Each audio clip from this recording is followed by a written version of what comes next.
The story begins with how a young, beautiful woman with black hair bravely climbed the scaffold to the chants of an indignant crowd that could not wait for her execution. There were cries of displeasure all around that because of this accursed woman, the four great families of the Ral's empire had now been put to eternal shame, and everyone shouted asking how this scumbag had shown disrespect to the empress. That well-dressed young woman, and without batting an eye, boldly walked on. One of the men, paying attention to her expensive outfit, exclaimed that this bastard dared to dress up even on the day of her execution.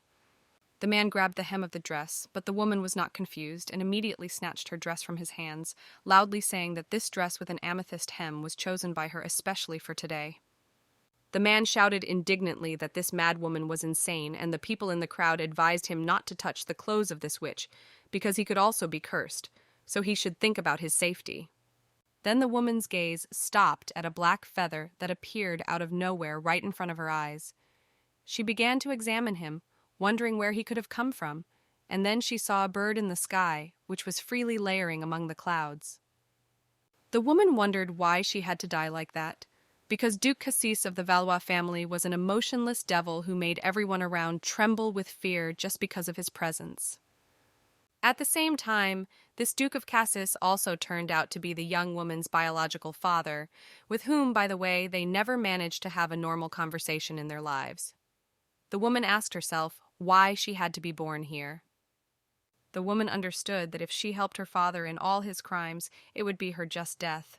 But she had never done anything like that in her life, so she did not understand why she had to die. The woman was brought back from her thoughts to reality by a young man who suddenly appeared on the scaffold directly in front of her and shouted loudly, calling the woman's name, Valicia Valois. Then their eyes met. It was Peter Darrow, the ruler of the empire. She knew that he didn't have normal parents either, but despite that, he still managed to become a ruler in a foreign empire. Approaching the shelter of Valicia, Peter asked if all the representatives of the Valois family were so emotionless that even when facing their own death, they would not show their remorse for their crimes. Leaning into Valicia's ear, Peter whispered that he had conducted his own investigation and concluded that the girl had nothing to do with the Duke's crimes, so her sentence could be commuted. The Duke offered to bow her knees before him, and then, although she will still be executed, it will not be so painful. But Valicia, boldly looking the ruler in the eyes, said that he would rather kill her than she would kneel. The crowd heard only the young woman's answer, so they shouted that she was a real daughter of the devil, because she dared to speak to their duke with such disrespect. Therefore this witch really deserved to be put to death. Peter said that he thought she was a true aristocrat, since she belonged to the four great families of Valois. But in reality, Valicia turned out to be nothing but crazy. The woman replied that they are all equal before death. And then Valicia, looking into the Duke's eyes, boldly added that she could not even think that an ordinary household would ever dare to bark at representatives of the great family of Valois. The young man was not going to endure such ridicule in front of a crowd of thousands, so he took out his sword and shouted that in that case, he would end her worthless life right now. Valicia thought that this would be her last death, but a few seconds later she woke up again in the spirit world. The girl looked around and made sure that she was not in this place for the first time. Every time after her death, the girl's soul returned to this very place where all the souls of the dead gathered. It was here that she understood how the universe is organized and according to which laws life takes place. When the girl got here for the first time, she realized that she was nothing more than the heroine of a previously written story. The people of this world are mere characters in a story written by their creator. All characters are divided into main and secondary characters, and depending on which of these characters you belong to, you may or may not influence your further fate in life. For example, the main characters can create their own story and live the life in which they find themselves, changing the plot that was written for them by the creator himself. But secondary characters could not retreat either to the right or to the left, a single step from the role that was prescribed to them in advance. They lived this life again and again, as if in a closed circle. Valicia was just such a character. It was already her 99th life in the role of the daughter of a thief, Valicia Valois. And despite the fact that the girl lived more than a dozen lives, she was always assigned exactly this role. Perhaps that is why when the girl tried to do something good, everything went to pieces. That's why she always said the things she didn't want to say and made concessions she didn't want to make. Such a life was like real torture, and the young girl never understood why she was doing it and how to put an end to it, because it was simply unbearable to find herself in the same role. Her life did not allow her to make any adjustments, and all her memories returned only at the moment of her arrival in the spirit world.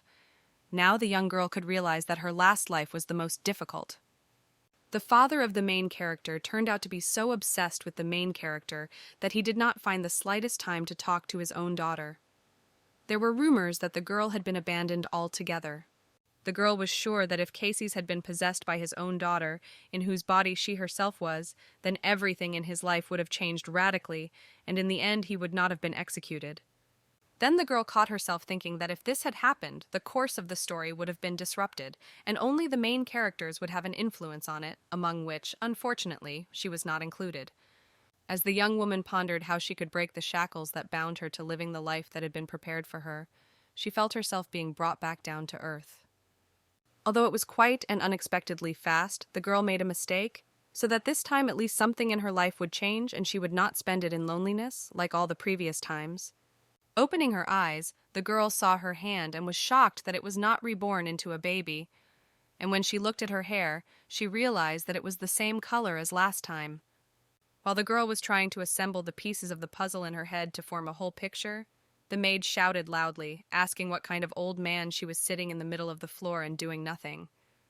The maid continued to shout that she should pay for the food given to the girl with her work. Meanwhile, the girl could not understand why she remembers this maid who shouts at her so loudly. Then the girl realized that she knew the maid's name and asked if her name was actually Alice. The maid, hearing this, slapped the girl with such force that the girl fell to the floor. The maid screamed, asking who allowed her to speak to her with such disrespect. And then the girl realized that she knew this maid 100%, because she would not have confused this woman with anyone. Then the girl had one question: why is this annoying character from the past life still here? Remembering all the humiliation and abuse of this maid, the girl almost felt sick. Looking around, the girl realized that she was in the estate of Viscount Ilion, and her black hair and servant's clothes indicated that she had returned to her previous life. To confirm her guesses, the girl asked the maid who she was. The maid looked at the girl in surprise and deciding that she had something to do, if only not to help with the household. The maid angrily replied that she would not follow her provocations, because quite recently the girl had already pretended to be crazy in order not to clean the estate. In the end, the maid said that the girl's name was Valicia, and that no matter how much she tried to deviate from her household duties, she would not succeed this time. Then the girl was sure that she had returned to her previous life. Valicia's childhood began when she and her mother were hiding from her obsessed husband, Cassis. After all, when the woman found out about the pregnancy, she ran away from the Valois estate. It was then that Valicia's mother, Vivian, turned to the Vicount for help. That poor woman did not even imagine that in his estate they would be treated worse than commoners. And now Valicia realized that she had returned to this period of her life, when she lived in the estate of this Viscount, and she would have to go through all these horrors again. The girl began to think about how to change her fate, and understood that it was subject only to the main characters. And although she was already a professional secondary character, she was unable to change the plot. From her thoughts, the girl was brought back to reality by someone's male footsteps. She realized that the Viscount had arrived and angrily asked what had happened. The maid explained that she ordered Valicia to wash the floor, but she did not obey.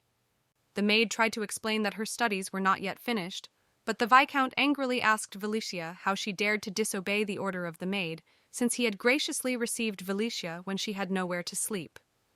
The girl looked at the enraged Viscount with frightened eyes and could not understand what she was being punished for.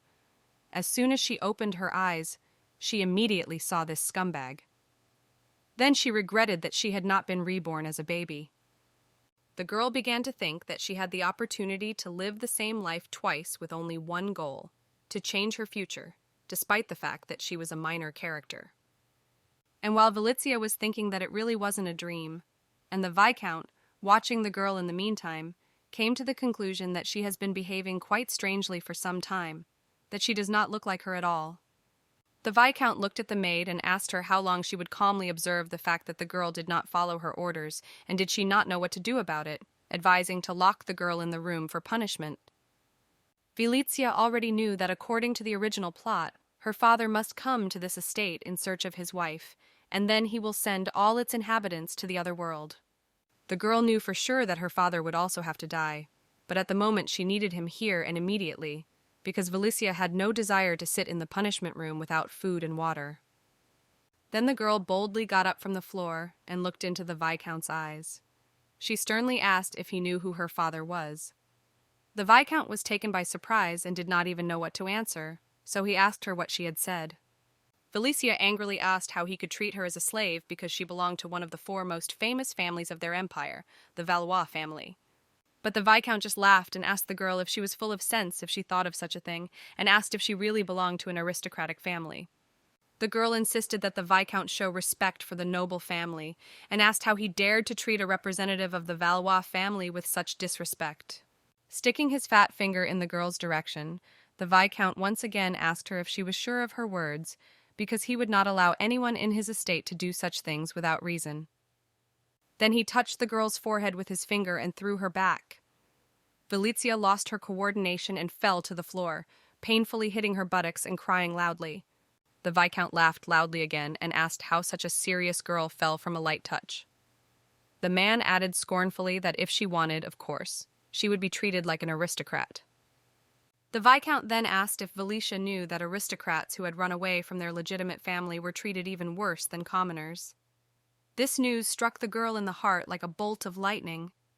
The Viscount once again poked the girl in the forehead with his fat finger and said that Her Highness had no right to be indignant. After that, he cautiously asked Valicia whether she was counting on the fact that her father would look for her. The girl boldly answered that her father would definitely find her and send the Viscount to hell. The outraged man grabbed Valicia by the skin and shouted that she was sheltered and fed here, and this wretch does not appreciate it. The Viscount angrily threw her on the floor and shouted for the maid to take care of taming her, because the honor of this girl, who has not yet decided whether she is an aristocrat or a commoner, is only worse for everyone. The Viscount strode out of the room, ordering the maid to immediately lock the girl in the room for punishment. The maid barely held the girl, who was breaking free, asking in which room to lock her.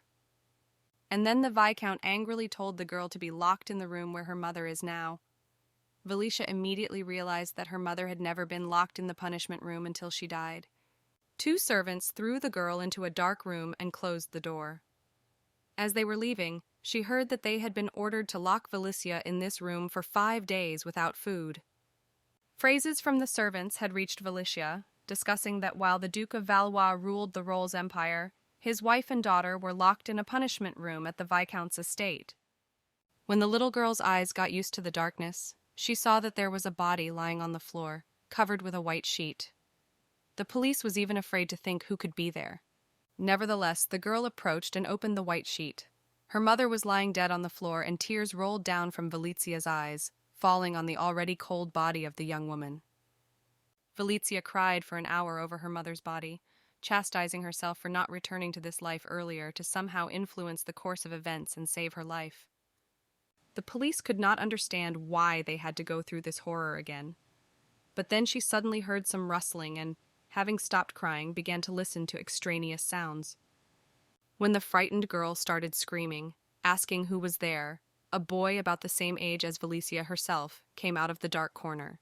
He had blonde hair and looked a lot like her. Memories from her past life immediately flashed in her head, how Peter, who was the main character of the plot, swung his sword during the loss of Valicia herself, and that was the last thing she remembered from her previous life. The girl already knew who this boy was, and could not imagine why he was in this room, because it was simply impossible, and she did not remember such a thing from her past life.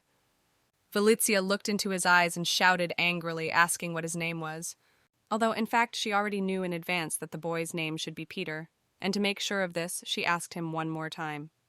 The boy was also scared, and was just silent for some time, looking at the girl who had recently been thrown into this room. And then he shyly replied that his name was Cian. When she heard that the boy's name was Cian, Valicia was very surprised, because she expected to hear a completely different name. Therefore, she decided to find out what color the boy's eyes were and asked him about it directly. Cian stood there and said nothing. Valicia was at first confused, and then decided that she would not rest until she clarified this question, so she ran up to the boy and, lifting his long forelock, looked into his eyes. Her surprise knew no bounds because black eyes looked at her. Then Valizia let go of the boy and, as if burned, jumped away from him. She couldn't look away from his eyes and tried to understand what was happening. Valicia was ashamed of her act because she was not supposed to touch Cian without his permission. Therefore, the girl hastened to apologize for her behavior. But still, something in him did not give her peace. Valicia began to reflect on the fact that Peter had golden eyes, because his gaze did not leave her head. Therefore, she decided that it was a completely different boy, because neither the name nor the color of the eyes corresponded to Peter. And then Valizia was even more surprised by the fact that she apologized a few minutes ago, although this is not at all characteristic of an evil heroine. But first of all, the girl decided to find out why the boys were here.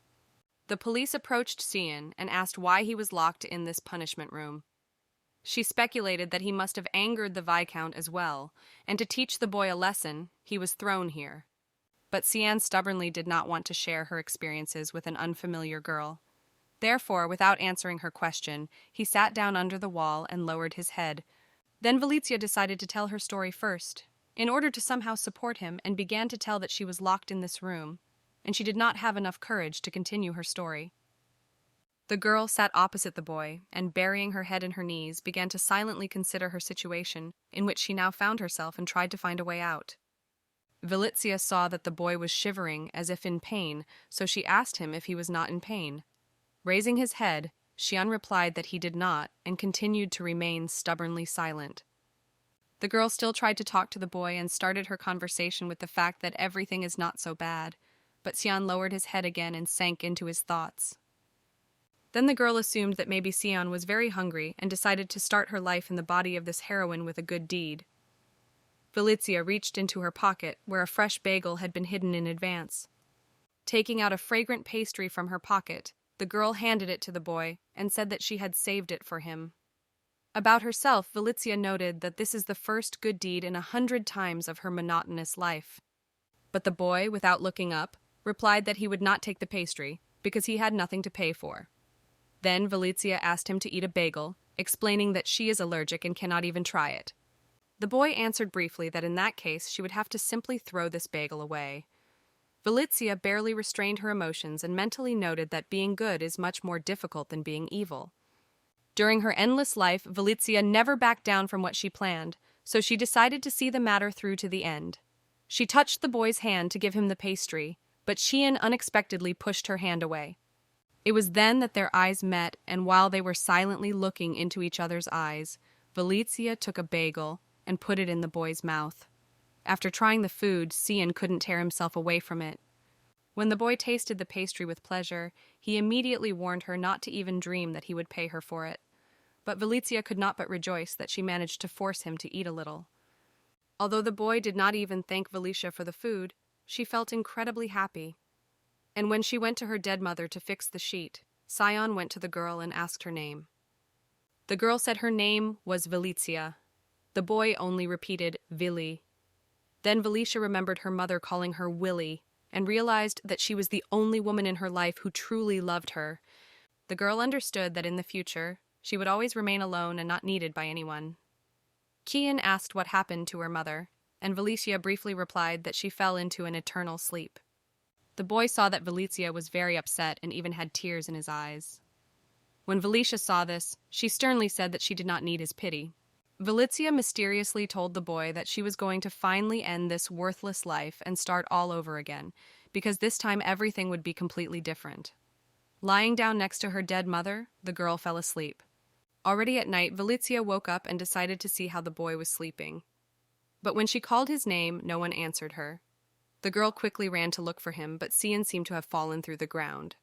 Confused, Valizia just blinked her eyes and did not understand how he was able to get out of the punishment room. While she was thinking, someone from outside slammed the door with such force that the girl was thrown back. For a few more minutes, Valizia lay on the floor and could not understand what had happened. And then she heard someone's voices and footsteps and realized that several men had entered the room. A male voice called out to Vivian, asking if she was here. Valizia immediately recognized this voice because it was the voice of her father Cassis Valois, the head of the duchy of the Valois family. Noticing his wife on the floor, the Duke immediately rushed to her and begged her to wake up.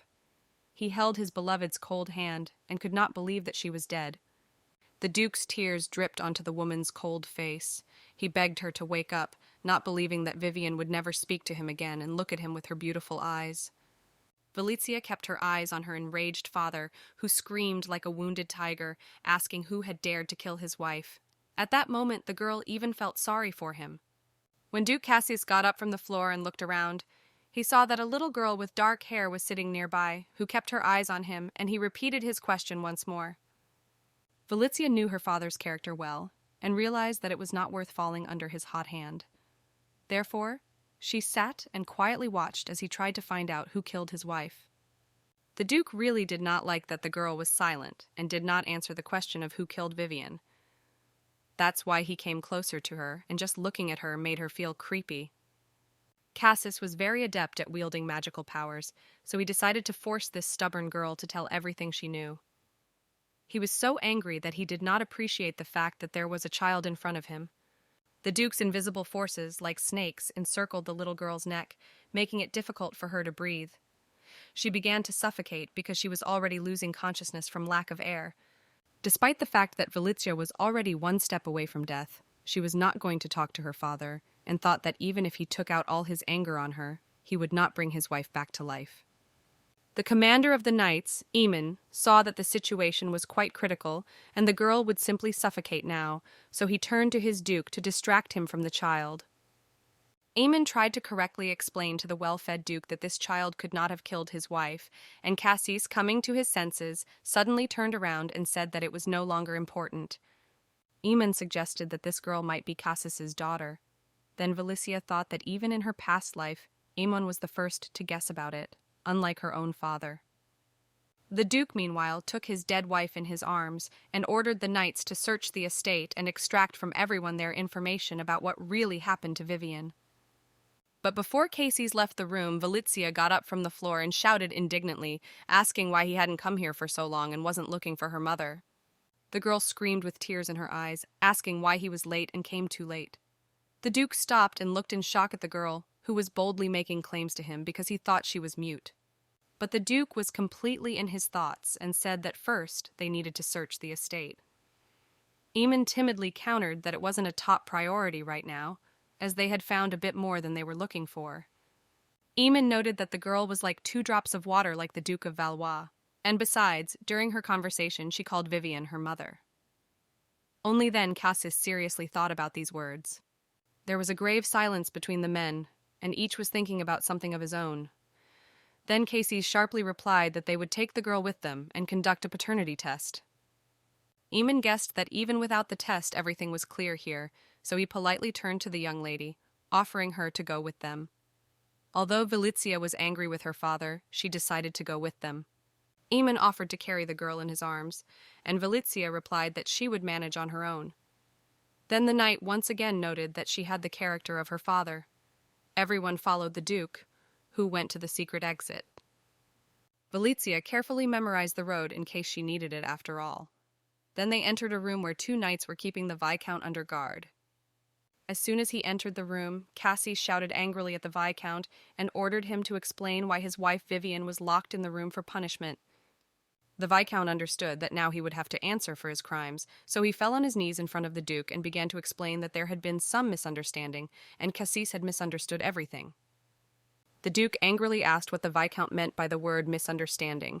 The man began to stammer that when Lady Vivian came to his estate, she asked for shelter. Out of the corner of his eye, the Viscount noticed that Valizia was watching him, and added that as soon as Vivian came, she was in such a state that it was difficult to understand from her appearance that she belonged to the aristocrats. Valizia thought indignantly that at that moment her mother had a panther brooch, which was the symbol of the Valois family. But the Viscount continued to lie that he graciously provided Vivian with food and shelter.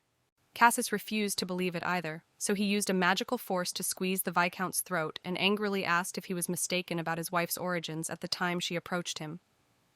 Cassis shouted that even if the Viscount didn't recognize the Black Panther brooch that the woman had given him for shelter, he should ask the Duke if it was related to his family.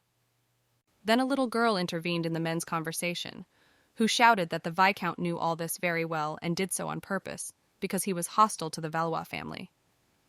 The girl said that the Viscount was generally annoyed with her sick mother, and the Viscount treated her like a slave, forcing her to do hard work on the farm. Felicia, with tears in her eyes, recounted the wanderings she had to endure in this cursed estate until her mother died, and she herself was locked in the punishment room with her dead mother. The Viscount immediately began to make excuses and say that the girl is only 5 years old, and she did not understand everything as it really was, so he can explain everything now. Cassis looked at the girl with completely different eyes and, throwing the Viscount to the floor, told Felicia that if she really belonged to the Valois family, then she herself could choose the punishment for this scoundrel.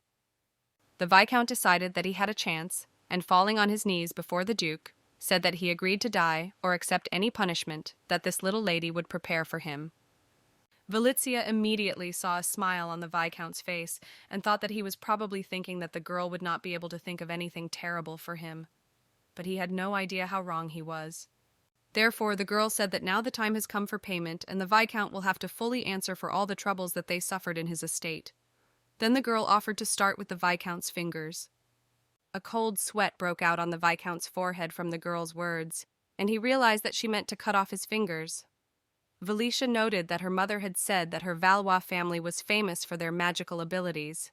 Felicia, narrowing her eyes, looked at the frightened Viscount and said that since she belongs to the Valois family, then all its representatives must skillfully wield a sword. Hearing this, the Viscount fell on his knees before Felicia and begged her to forgive him and look upon him, calling her a young lady. But this made the girl even disgusted to look at him. Felicia snatched her dress from the Viscount's hands and said that they would certainly start with the little finger and work their way up one by one until all the fingers were lying on the floor. The little girl reasoned that if they cut off his head at once, the Viscount would go to the next world in an instant, and that would be too light a punishment for a scumbag like him. Amon whispered in the Duke's ear that Felicia was his exact daughter, and the Duke remarked that until a paternity test was done, he wouldn't be sure of that, even though her eye color was exactly like his. When the servants searched the entire Viscount's estate, Amon informed His Highness that the Viscountess and some of the servants had managed to escape through a secret door, so they sent in pursuit. The knight also added that in the warehouse where they found the Viscount, after a thorough search, a small boy was found, who was most likely a slave, but his condition was very weak. Felicia immediately saw a boy with golden hair being carried by one of the knights and made a mental note that it was Kian. Now she knew where he had gone from the punishment room where they had met. Cassis gave orders that as soon as the child regained consciousness, the knights should interrogate him thoroughly and then deal with the boy appropriately. The little girl felt goosebumps when she heard that. Felicia knew that properly meant killing the boy, so she grabbed the father's cloak and started screaming that the boy was just a child and he hadn't done anything wrong. Cassis looked carefully at the girl and understood that they must have known each other, since she was so concerned about the fate of this boy, and once again mentally noted that her behavior reminded him of him.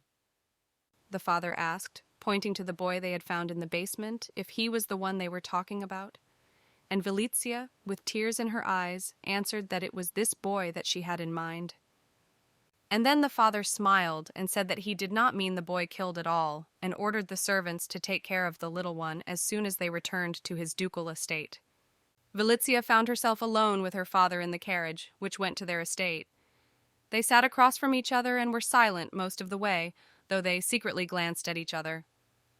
The first to break the silence was the Duke, who told the little girl that he didn't even know her name. All the way, he held Vivian tenderly in his arms, like a precious treasure that he was afraid to damage. The girl answered that her name was Felicia, but her mother called her Willie. Then the Duke realized that it was this girl she was talking about when Vivian said she had a special gift for the Duke. Meanwhile, the servants at the estate of the Duke of Valois were waiting for their master's arrival. Rumors had already spread among them that Vivian was dead and a girl had been found, most likely the daughter of Cassis himself. The older maid turned to Liza and informed her that from now on Liza would be the young lady's personal maid, so she should properly look after the girl and provide everything necessary for the younger Valois. Finally, the carriage arrived.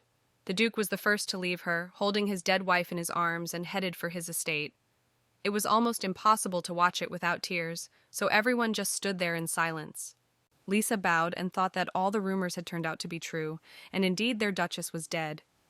Then she caught herself thinking that looking after her dead daughter Vivian would be extremely difficult. But when Lisa met the eyes of the little girl who was following her father, she thought that this half-orphan was the most difficult at the moment, and she should do everything to make the girl feel comfortable here. Lisa soon bowed to Valicia with a smile on her face and announced that from now on she would be her personal maid. She noted in her mind that she would try to do everything she could for the girl. When Valicia saw the sincere smile of her maid, she caught herself thinking that she did not even remember from her past life when this girl smiled so sincerely, especially when Valicia grew up. Valicia in her past life was displeased with almost everything that Lisa did, and the maid received a beating from her mistress almost every day, so that smile quickly disappeared from Lisa's face.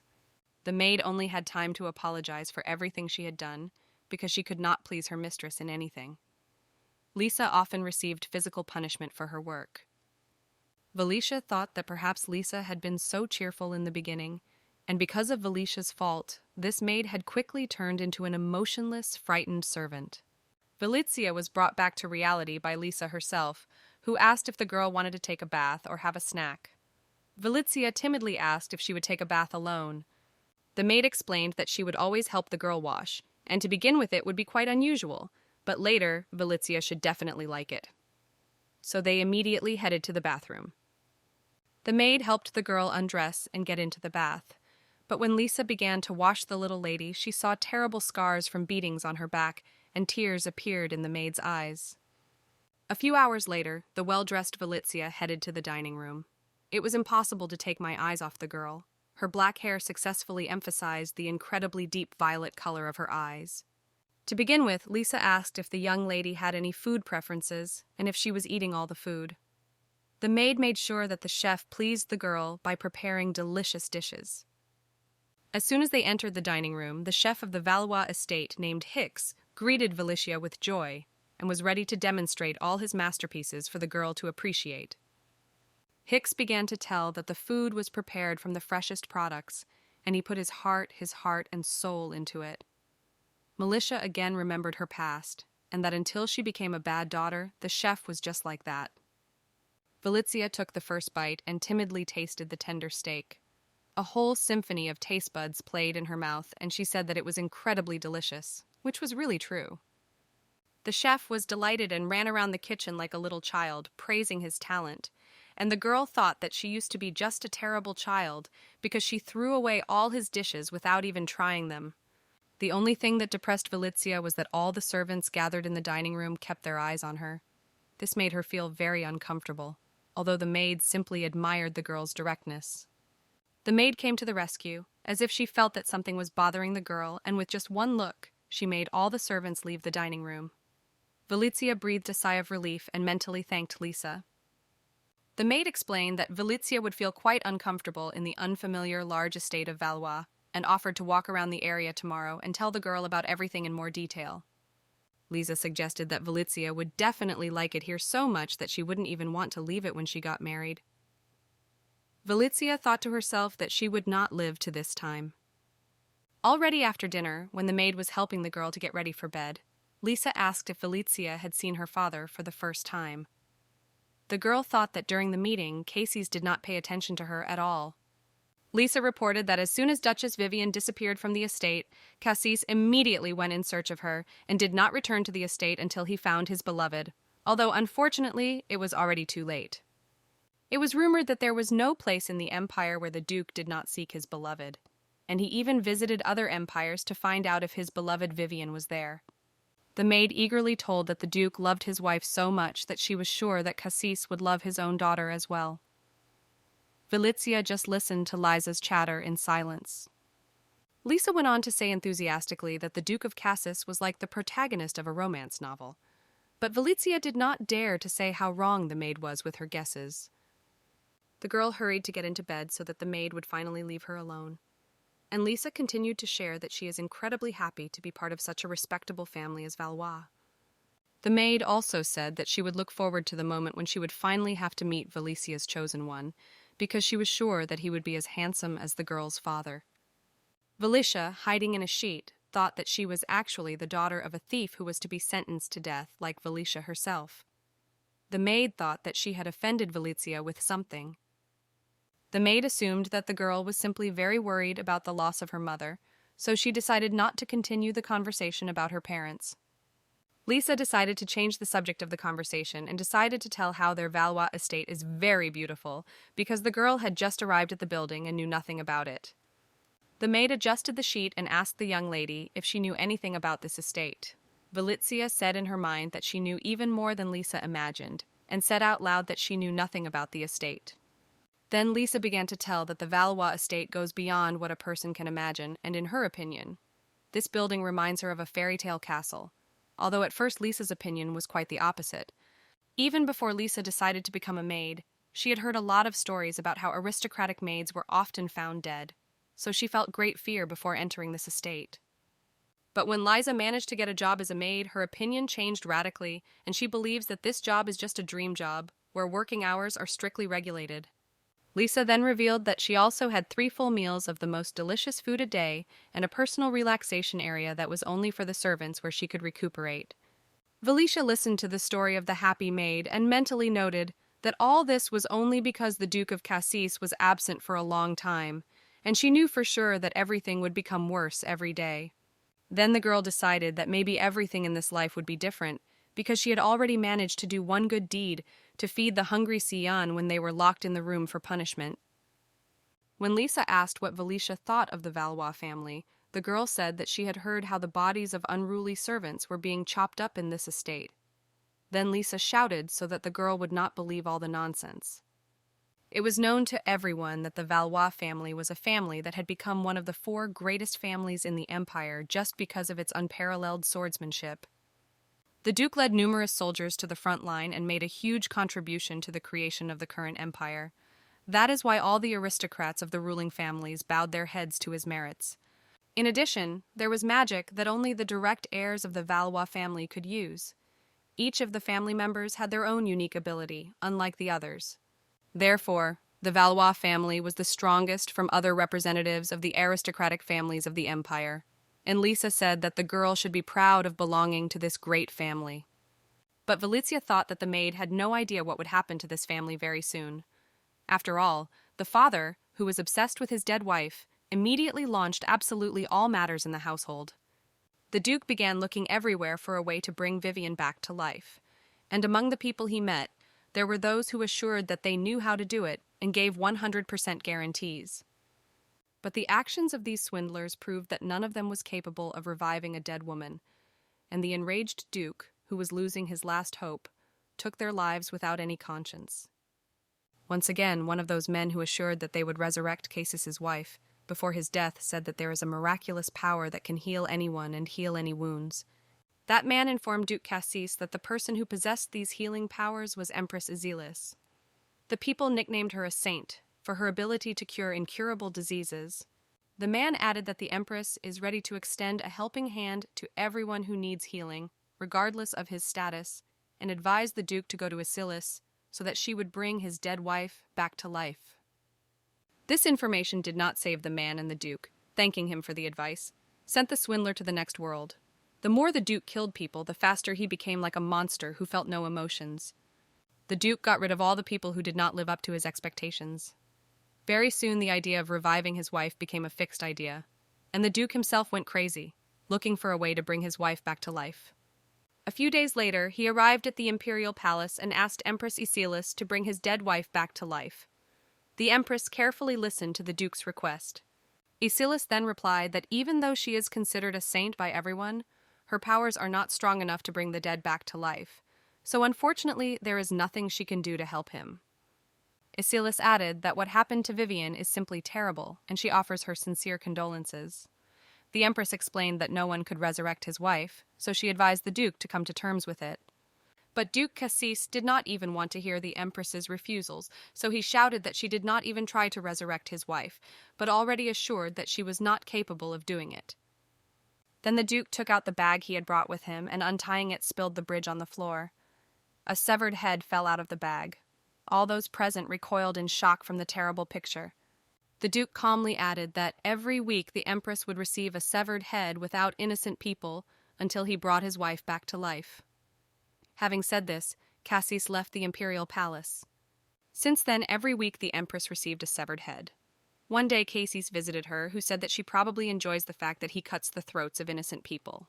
But the Empress shouted that she could not resurrect the dead because healing a wound and bringing the dead back to life are two big differences. Isilis advised the Duke to forget this crazy idea. Cassis didn't even want to hear that someone advised him to give up his beloved, so shouting that the strength of the Empress was of no use, he took out his sword and cut off her head. Very soon the Duke was sentenced to death. All the assets of the Valois family were given to the imperial family, and all the direct descendants of the Duke of Cassis were also sentenced to death. Of course, the maid did not even guess about this, so after wishing Valizia good night, she left the room. The girl also replied to Lisa, wishing her sweet dreams. Left alone, Valizia considered whether she could change the plot and somehow prevent her death. She believed that she did not accidentally fall into her past life, so she decided to do something about it. The girl decided that if she herself is not able to change fate, then maybe she will be able to influence her thief father, who went to kill the ruler and thanks to him, influence the future.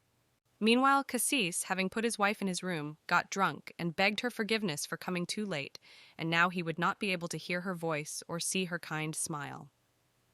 There were several drunk bottles of alcohol lying on the floor of his room, and Duke Cassis was angry with himself for not being able to protect his own wife from death despite his magical powers.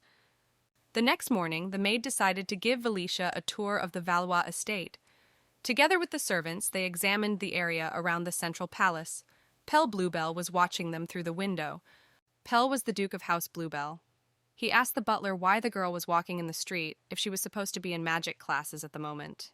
Dvoretsky explained that the magic teacher had a cold and took a day off for a couple of days so as not to infect the girl. Duke Pell grunted in displeasure that there were many other lessons and Valicia should not be idle. Bluebell noted that a girl who does not possess the abilities of a Black Panther should apply more perseverance in her studies, although he expressed hope that it is possible that she will master magical abilities. Putting down the wineglass, Pell told the butler to replace it. And then, leaning back in his chair, he asked if the butler knew anything about the Viscount, because there had been no news from him for a long time. The butler, pouring new wine into a glass, said that a lot of time had passed since the last letter, so he was afraid that probably Duke Cassis might already have dealt with the Viscount. Pell noted that the Valois family is still quite strong, and he doesn't even know who can put the Black Panther to sleep. But if they watch them, they can soon wait until they destroy themselves. Pell Bluebell then asked when was Duchess Vivian's funeral. Dvoretsky said that according to the reports coming from Cassis's estate, there will be no funeral at all.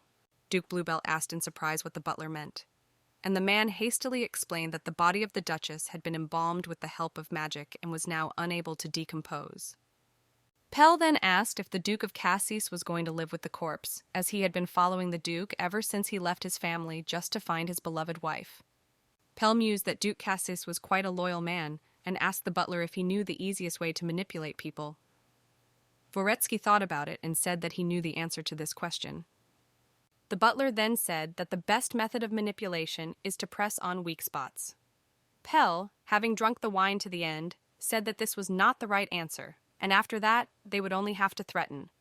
And when the butler said that he didn't know what else to offer in the way of manipulation, then Bluebell scowled and said that they should give the man what he so longs for. And for the Duke of Valois, all that he wants and is the object of his adoration is his beloved Duchess Vivian, which is his greatest weakness. And that's why they have to press precisely on this weak point of Cassis. The Duke sat by the bed of his beloved wife all night and did not even notice how he fell asleep while sitting, although the position was quite uncomfortable. But after drinking alcohol, he no longer noticed any discomfort. And only when the butler opened the curtains and sunlight entered the room, the Duke opened his eyes and saw his servant, who informed him that it was almost noon and the Duke should wake up. The butler brought a glass of water and gave it to the Duke, informing him that Duke Pell had arrived at the estate and was waiting for an audience with Cassis. Cassis replied that Pell, as always, appears rather unexpectedly. While the Duke was gathering his thoughts, the butler timidly asked, apologizing in advance for the awkward question, how long the Duke planned to keep Duchess Vivian in his room. Then Cassis cried out angrily, asking what the butler meant, and where else did he think his wife could be, but in his Duke's room. Cassis's face changed so much that the butler was frightened. The butler hastened to politely apologize and said that he only meant that the Duke's bedroom was not a suitable place, because even the rays of the sun did not penetrate here. Then the Duke of Cassis thought and said that Vivian really liked walking in the sun and picking flowers, so he thought that the best place for her to rest would be a place in the garden. The Duke didn't like to make people wait long, so he quickly dressed, and after a few minutes he was walking down the corridors to the living room, where Duke Pell Bluebell had been waiting for him for an hour. When Pell saw Cassis, he did not expect his appearance to be quite fresh, for he had been informed that Cassis had been drunk, and he expected to see a swollen man. Pell remarked that he had been waiting for Cassis for a long time, but Cassis sharply replied that it was necessary to inform in advance about his arrival. Pell then apologized and brought his grief over the Duchess's death.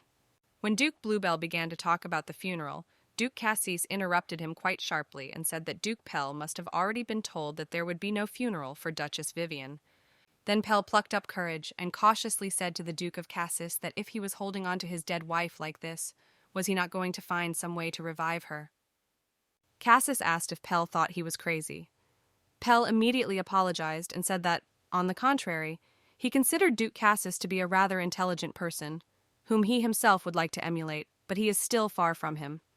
Bluebell added that his wife was always insisting that he be equal to the Duke of Cassis, and if Pell had listened to her, she would have been in the same condition as Duchess Vivian long ago. Cassis was not jokingly angry, and angrily asked how long Pell had been collecting all these witless jokes to throw at Duke Cassis during his unexpected visit. Pell noticed how Cassis's magical power began to attack him, and having time to put up a defense against the force, asked Cassis to calm down, because he did not come here to die at his hands. Duke Bluebell then plucked up courage and said that he thought he would be able to revive Duke Cassis's wife, and that was why he had come to his estate to discuss the details. Cassis asked Pell not to beat the fool, because he did not have enough strength for it. And then Pell remarked that he was the chief mage responsible for the protection of the entire empire. Pell then asked what Cassis would be capable of in order to implement this plan. Cassis, without even thinking, replied that he was willing to descend into hell if that was what it took to get Vivian back. In his mind, Pell thought that Cassis had fallen into his trap, and said that although he did not have the strength to do so, he knew some sorcerers who sought to achieve power and went to do so in violation of moral rules. Duke Cassis asked incredulously, "Weren't these sorcerers just frauds?" Pell, taking his time, answered that the vast majority of sorcerers who are known to the general public are, after all, frauds. Bluebell then added that true sorcerers are quite careful about hiding their existence, as well as their true power, which can create things beyond the control of ordinary people. Pell said that these sorcerers use magic that is created at the cost of someone's life. If they allow people to find out that they are sorcerers, it means that the person confesses to at least one murder.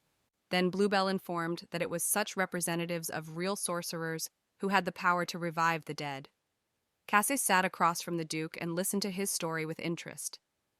Pell also added that there was one story that proved the authenticity of his story and asked if Cassis had heard of it. Casey got angry again and asked if Pell didn't think he was an idiot for telling such nonsense. Then Pell remarked that whether the dead Duchess Vivian resurrected or not was of no interest to him at all, but he knows to whom it will be vitally necessary, and this person is now standing before him.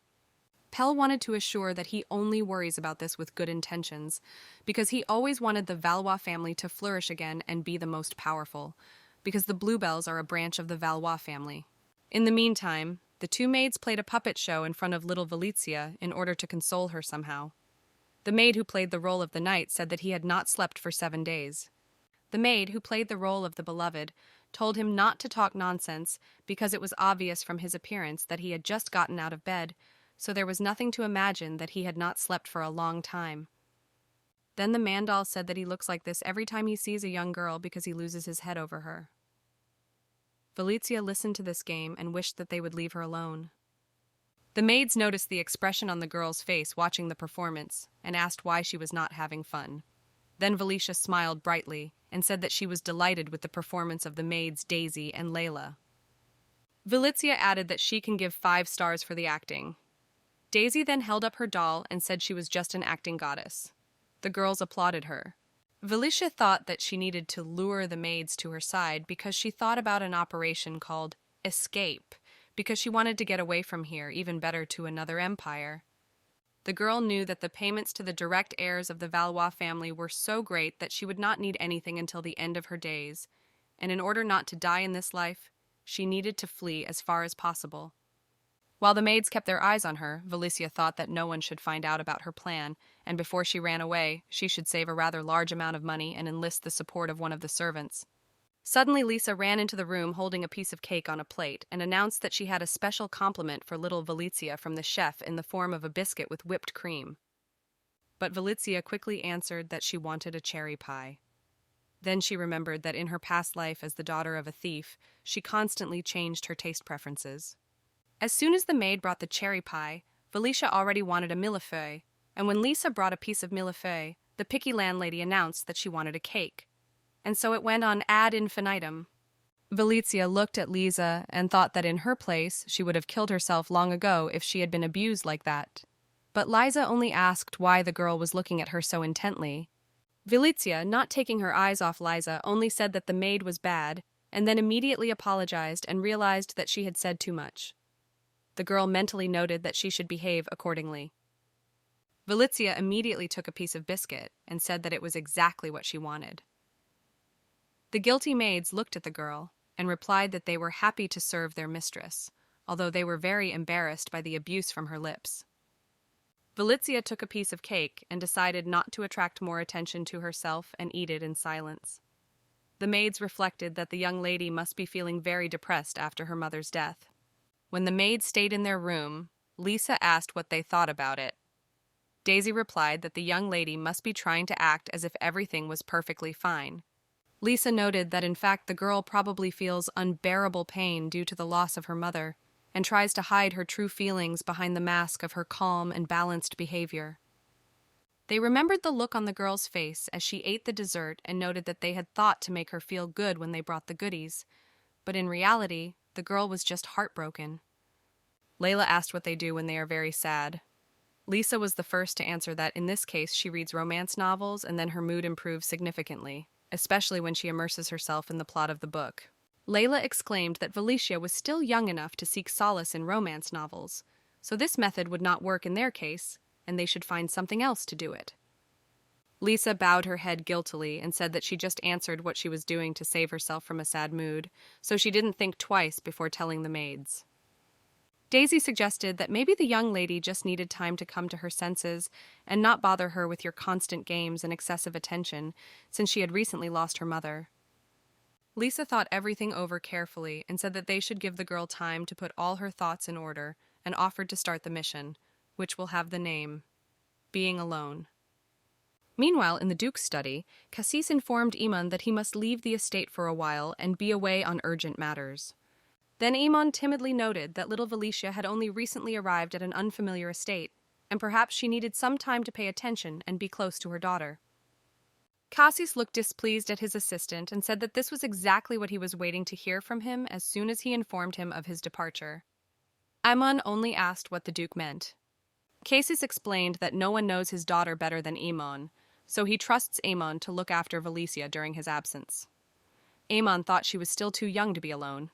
Meanwhile, in her room, Valicia was thinking that it had been quite a while, but none of the maids had come to her room, and she was worried about how she could win them over to her side.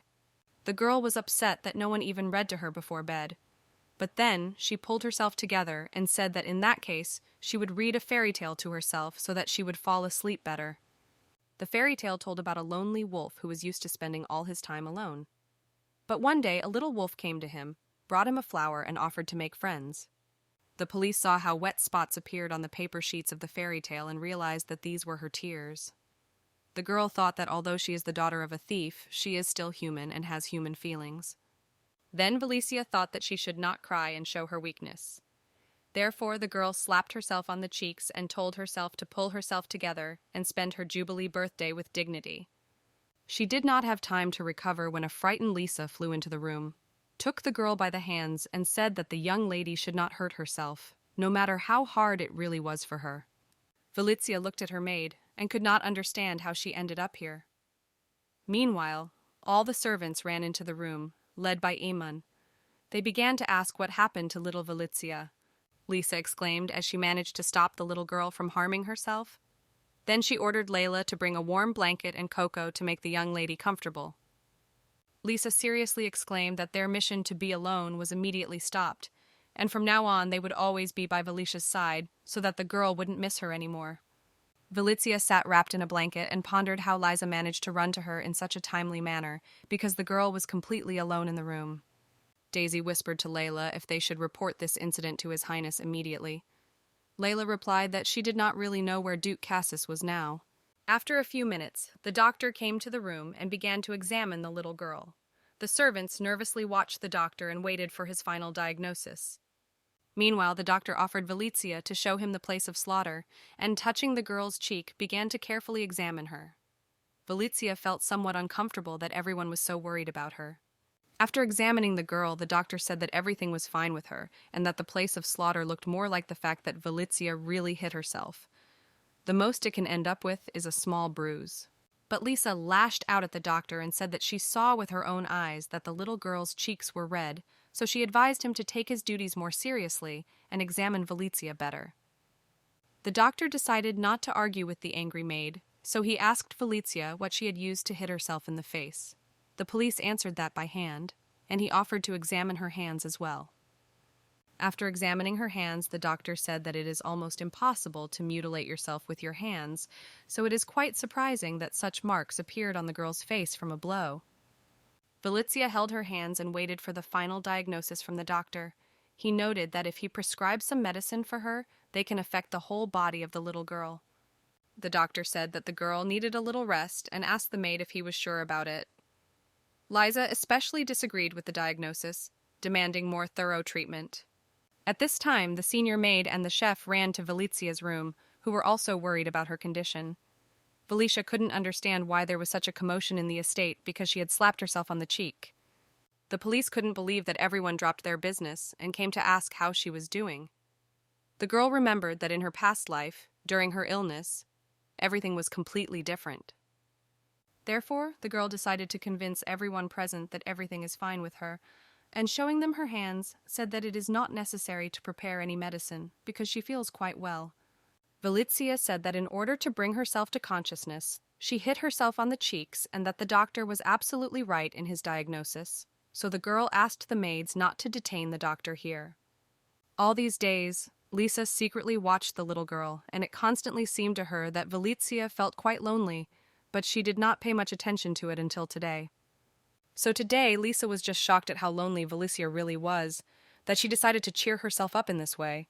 Realizing her guilt, Liza fell to her knees in front of Felicia and asked for forgiveness for allowing the girl to be alone with her pain and suffer from it. The maids also apologized. Lisa noted that from the very first day she always wanted to be near Felicia and decided that it was better for the girl to be alone. The maid said that she was always nearby and watched the young lady from the tree through the window, so as not to violate Felicia's personal space and to make the girl feel comfortable. The police officer smiled and said that everything was fine, and she thought to herself that she had no idea that Lisa was always nearby and worried about her. Felicia had no idea that in her past life, Lisa took such an active part in her care. Therefore, the girl told the maids not to worry about this, because she always relieves her stress this way. But the servants became even more shocked by these words, and the girl realized that she had once again babbled too much, because she thought that it was normal for a thief's daughter to express her emotions and hit something. Then Lisa took out a toy in the form of a cat, and told Felicia that she had made it with her own hands, especially for the girl so that she would not fall asleep alone at night. Lisa asked what name the girl had come up with for this cat. Felicia caught herself thinking that she had torn up all her toys in her past life, so she didn't know what to do with this cat. The maid pressed the toy, and the cat began to meow. Felicia looked at the toy with interest and admitted that for the first time in her life, she saw talking toys. Lisa was happy that the girl accepted the gift. That same night, Felicia decided that it was worth using her new toy, especially since Lisa said that it would be like a guardian angel to drive away all negative thoughts and bad dreams. But then the girl heard some sounds and decided to look out the window and find out what was happening there. Felicia's first thought was that some thieves were breaking into the estate. When the girl looked out the window, she saw that a strange bird had flown close to the window and started talking to Felicia, asking her to open the window because he had urgent news. The bird was tired of waiting for the girl to open the window, so he told her to hurry. But Vilizia shouted that no one would command her, and she herself would decide when to open it. Then Vilizia caught herself thinking that in her past life there was no bird that could speak human language, and the girl hastily opened the window, letting the bird into the room. The bird perched on the windowsill and asked if this girl was a real regressor who needed help. Vilizia, in turn, asked how this bird knew that it was a regressor. Regressor. These were characters who managed to change their fate. The girl realized that this bird is a regressor's assistant who finds him when he needs urgent help. But while Vilizia was pondering how the assistant managed to find her, Lisa appeared in her room out of nowhere, grabbing the bird and asking in a threatening tone how she had the audacity to disturb the young lady's sleep. The maid told Vilizia not to worry and to go to bed, and she would take care of this annoying bird herself. The bird screamed for Vilizia to save her, because she had nothing left to breathe. Vilizia asked the maid to release the bird, but Lisa did not agree, arguing that this dirty bird might contain parasites that would easily cause diseases in Vilizia. The bird screamed in displeasure, asking how this woman dared to think such a thing about her. Vilizia realized that the maid did not understand what the bird was talking about and was determined to throw it out the window. Vilizia begged to let the bird go, because she had a lot of questions for the assistant. Lisa, watching the girl worry about the bird, said that if the lady is so merciful, then she will show her kindness. Vilizia only knew how to influence people if she shouted at them or ordered something, and she did not want to use such a method in this life, because she decided to be kind, so she thought about coming up with something for her. The girl grabbed the maid by the dress and looked at her with pitiful eyes, explaining that the birds are her true friends, and when they were playing with the toy that Lisa herself gave them, they decided that they were missing a bird. Vilizia said that she and the toy cat decided to invite this bird to their room and play and shared plans on how they could have fun with the bird. Hearing the story, Lisa immediately released the bird and shouted that she had ruined everything and thus broken the young lady's heart. The maid began to beat the wall with her hands and punish herself for her act. Liza asked that she be invited to this meeting next time, but Vilizia carefully explained that only animals can meet there. The girl was already not happy that she invented this story. The maid suggested in this case to come in an animal mask to blend in with the company. Felicia had no choice but to promise invitations to Lisa next time to finally send the maid out of the room. As soon as the maid came out of the bedroom, the bird indignantly repeated that for the first time in 100 years she was treated so rudely, and she was simply shocked by such treatment of her person. Vidisha apologized and explained that she did not even expect her maid to appear so suddenly, and the bird kept screaming that it was roughly grabbed and called names, which had never happened before. Then Vilizia decided to somehow atone for her guilt, and took out a piece of incredibly delicious cake that was left by the chef and offered the bird to try this delicacy. The bird shouted insultingly that the girl had no manners at all if she was going to appease the divine helper in this way, and demonstratively turning her head away. But this dessert looked so delicious that the bird drooled and decided to taste it. When she took the first bite, she couldn't stop until she ate the entire dessert. Then the bird said that after such a delicious dinner, you can get to know each other. The bird introduced herself as a little tit, the girl's assistant in this world who helps all regressors. The first question that Vilizia tried to find out was why she returned so suddenly to her past life, and she immediately asked her current assistant about it. That bird replied that she had no idea, although she had already helped more than 50 people, and she still did not find the answer to this question.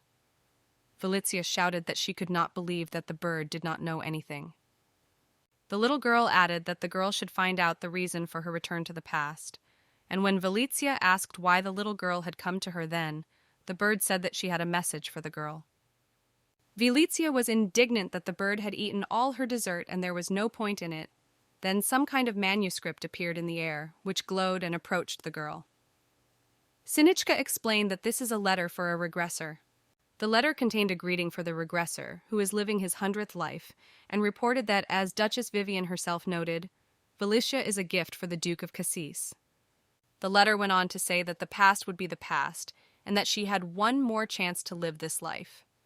At the end, it was hinted that the Duke's well-being was extremely difficult, and Felicia had to look after him. When the girl finished reading the letter, she looked at the bird and asked who wrote it. That little girl replied that her job is to be a helper, not to answer questions. The girl hesitated what to do with this information because the instructions were rather vague and she did not understand what exactly she should do. The bird shouted that it was time to fly away on business and flew away. Felicia still tried to scold the bird and accuse her of not having done her job to the end and already gone away. But the bird did not want to listen to her, so it rose higher and disappeared completely. Looking after her little girl, the girl thought about how she could take care of a person who would never return to the estate. The police made a decision to definitely do this when the father was at home. The next morning, the maid woke up Felicia very early, telling her that it was time to wake up and get ready. Lisa said that the sun had already risen and offered the girl to get out of bed. Of course, Felicia did not want to climb, but she heard the aroma of delicious pastries, and as soon as she reached her little hands to her, the maid immediately picked her up in her arms and said that it was time to wash. Already when the maid was dressing the little lady, she apologized for waking her up rather rudely. But the girl had a special reason for waking up so early. And when Felicia asked what kind of excuse it was, Liza said that Duke Cassis had to return to the estate by lunchtime today. Surprised, the girl asked if she would really see her father today. The maid said that when the girl was sleeping, a doctor came to her to check her kinship with the Valois family. And according to the results of this check, Felicia is a direct descendant of the Duke. Liza also said that, of course, this was not even necessary because the girl is a true copy of her father. And now the Duke returns to the estate to see the results of the inspection with his own eyes. While the maid combed Felicia's hair, she suggested that it would be better if the Duke recognized the girl as his daughter even earlier. And now everyone was waiting for His Highness's reaction from this device. Felicia remembered the letter, in which it was noted that her father was in a rather serious condition and that she should look after him. Therefore, no matter how much she wanted it, she decided to listen to the advice in the letter. Having made up her mind, Felicia confidently walked to the door and, pulling on its handle, opened the door. She went to meet her father, although she did not have much hope for it. In her past life, Felicia never had to eat with her father. He always had some valid reasons that prevented their meetings during the meal.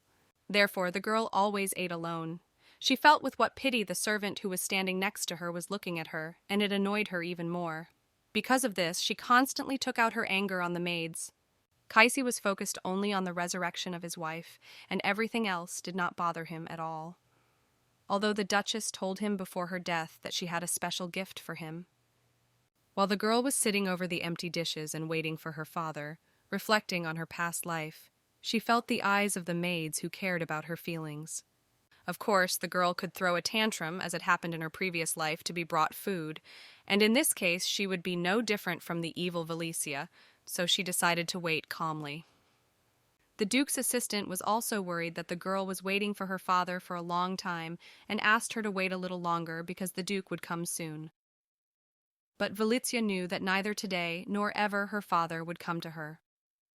When Felicia made eye contact with the Duke's assistant, she asked if his name was Amon, because she decided to comfort herself somehow, so as not to think about the fact that she was already very hungry. The servant bowed and said that in fact that was his name. He added that he was extremely pleased that the young lady knew his name. He also decided to keep the conversation going to distract the girl from her thoughts. Amon was a fair-haired, handsome man who was responsible for the financial affairs of the Valois family and was loyal to the Duke until the last day. A better financier could not be found in the whole empire.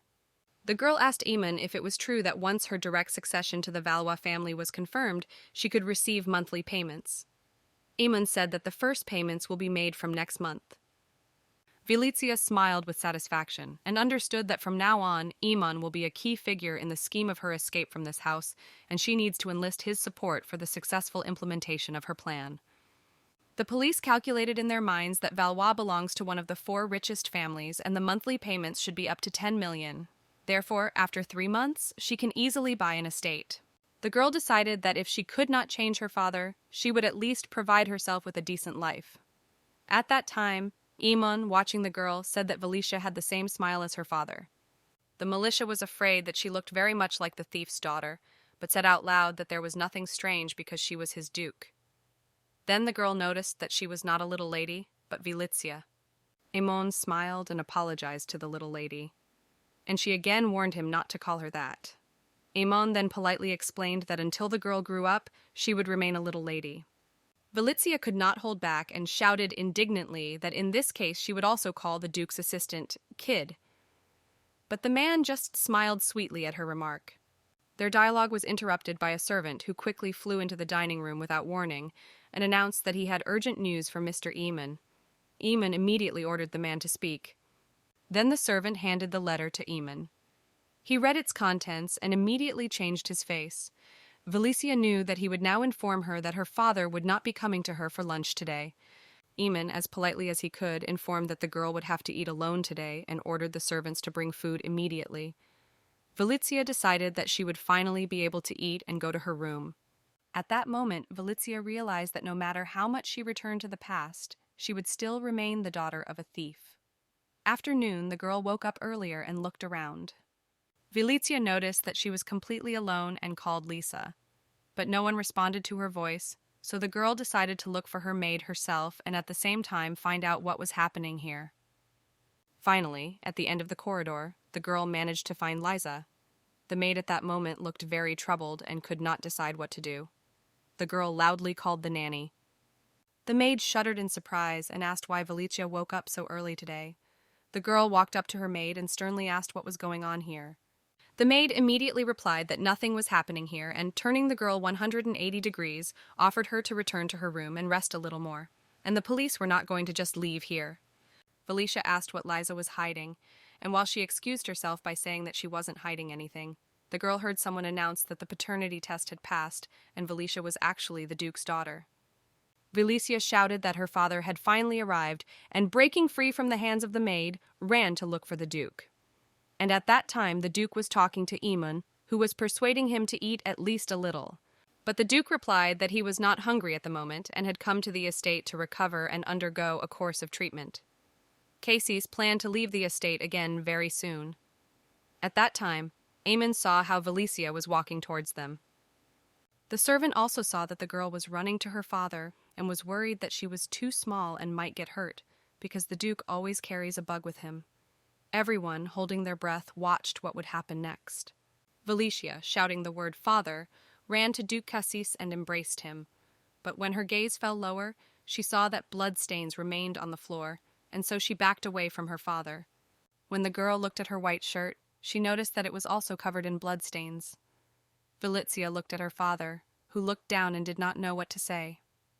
The militia caught herself with the horrible thought that Duke Cassis's appearance was exactly the same as it had been on the day of his execution, so that sent a chill down her spine, and she took another couple of steps back. Amon immediately began apologizing to the Duke that he did not expect the girl to wake up so early and assumed that she must have run here to meet His Highness. But the Duke quickly answered that today the girl saw so much that she should not have seen. Therefore, he decided to quickly leave here and, turning around, walked out of the living room. Valicia noticed that the Duke's eyes were puffy and decided that he must have been crying. In a past life, they lived in separate castles, and all she knew about her father was that he was constantly trying to revive her mother. The girl could not even imagine that her father could actually be so worried about the death of his wife that he did not pay attention to his own state of health, which was extremely critical. Even in this life, when Duke Cassis lost his wife, Valicia tried to convince herself that she didn't care and all these events had nothing to do with her. At that moment, the girl thought that maybe her father was just a man who had lost his way after losing his beloved and was not some kind of thief that this cruel life had made of him. Valicia stood in the middle of the hall and looked at the back of her father, who was trying, as usual, to escape from communication with his daughter. At that moment, she decided to try, even if nothing could be changed. The girl loudly shouted the word "Daddy" and waited for his answer with a sinking heart. She did not even expect that he would pay attention to her. But the Duke stopped and turned to the girl. Valicia timidly approached the Duke and said that if she were her mother, she would worry about his well-being, because Vivian always said that skipping meals was not good. The Duke looked in surprise at the girl who spoke to him as if in the words of his late wife. Meanwhile, Valicia continued, saying that mother would be worried if the Duke fell ill from starvation. There was a deathly silence in the hall, and everyone was waiting for the Duke's answer. For several minutes in a row, His Highness looked at his daughter in silence, and then said that in that case he should have something to eat. Valicia was glad that she managed to persuade her father to have a snack. The Duke took the girl in his arms and ordered the servants to prepare bread for him, and for Valicia what she usually eats. The Duke put his daughter on his shoulder and walked towards the dining room, and she thought that for the first time in many lives they would finally have dinner together, and her heart beat even harder with excitement. Already during dinner, the girl praised the dishes prepared for them by the chef, and said that she had never eaten anything tastier in her life. Valicia also thanked for today's successfully prepared meals. Meanwhile, Duke Cassis watched his daughter and noted that she had a good appetite. He himself held a piece of bread, but he never bit it like that. The little girl asked why Dad wasn't eating. The cook was concerned that the bread was not fresh enough and offered to bring another. Meanwhile, Valicia asked her father if he knew how much work it took to put this piece of bread on the table. Valicia said that perhaps the Duke thinks that this loaf of bread just fell to them from the sky, and suggested that he thank him for the fresh pastry and be sure to eat this bread to the end. Valicia's words brought the Duke back to the past, when Vivian spoke the same words to him. She constantly reminded her husband about how many people worked on the food and did not allow him to leave a full plate. While he recalled the words of his late wife, the girl threatened that if her father did not finish today's dinner, she would scold him, and these were the one-to-one words of his late wife. The Duke looked at his daughter in confusion and said that Vivian had said the same words to him. Valicia was then surprised and began to think about what really impressed her father so much. It was at this moment that Valicia understood exactly how she should behave with her father in order to have an influence on him. The girl had already seen how he was struck by the words that reminded him of Vivian. So the girl began to say that her mother would be upset when she found out that Papa was not eating anything and would probably cry when she found out that the Duke did not touch the food on his plate. But the Duke put the bread down and looked at the girl. Then Valicia realized that she had overstepped the mark with her comparisons.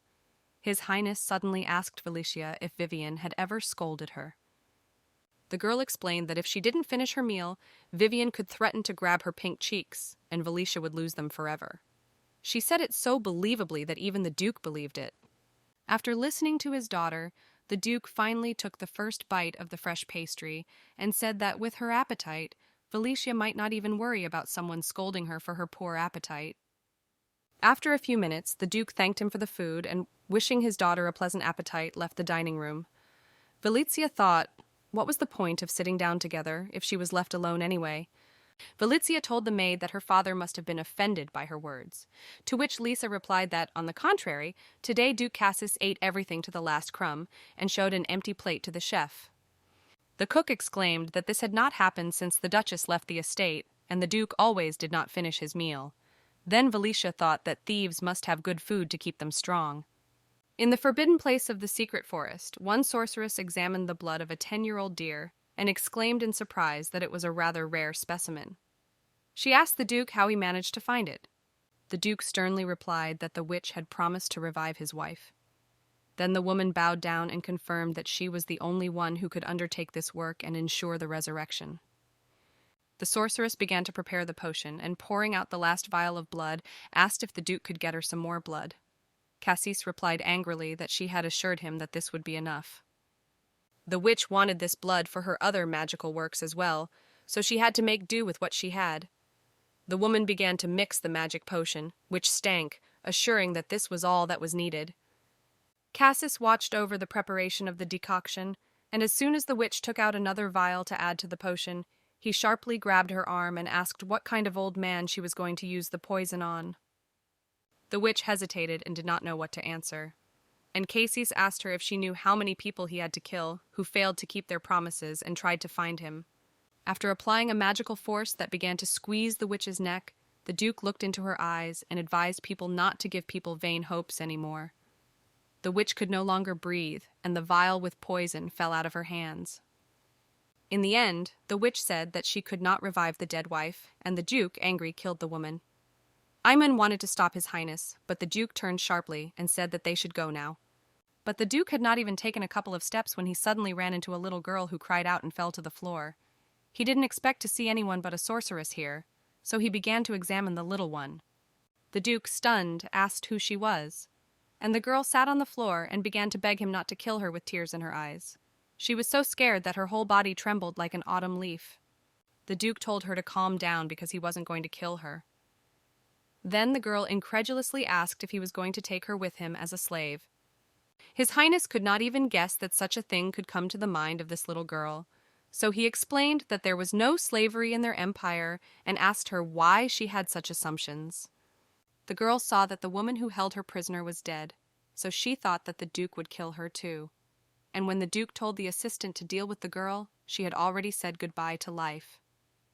But to her surprise, the Duke continued to give orders to his assistant, which indicated that he should carefully study her biography and find relatives of the girl who would be able to take care of her.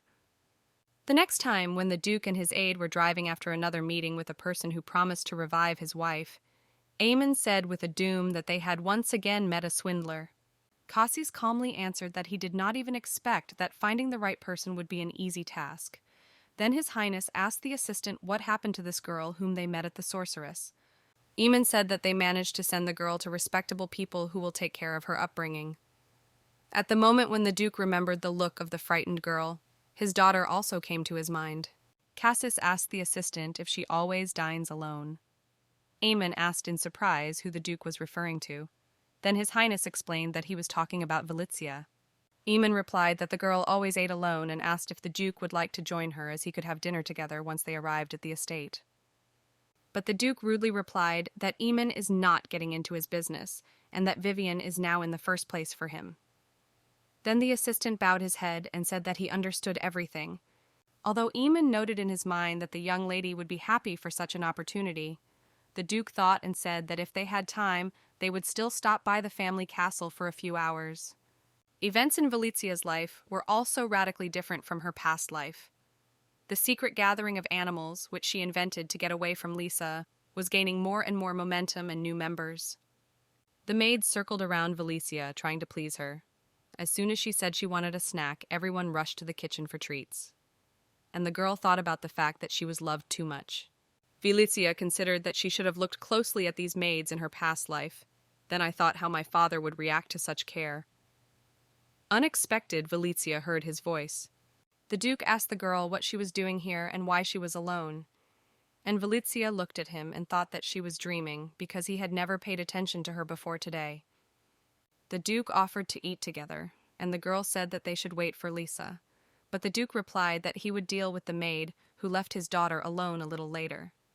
Valizia immediately began to beg him to leave Liza alone because she was not guilty of anything. And the Duke, after listening to his daughter, noted that the daughters inherited only strange character traits from Vivian. This time, when they dined together, the Duke's plate contained other dishes besides bread.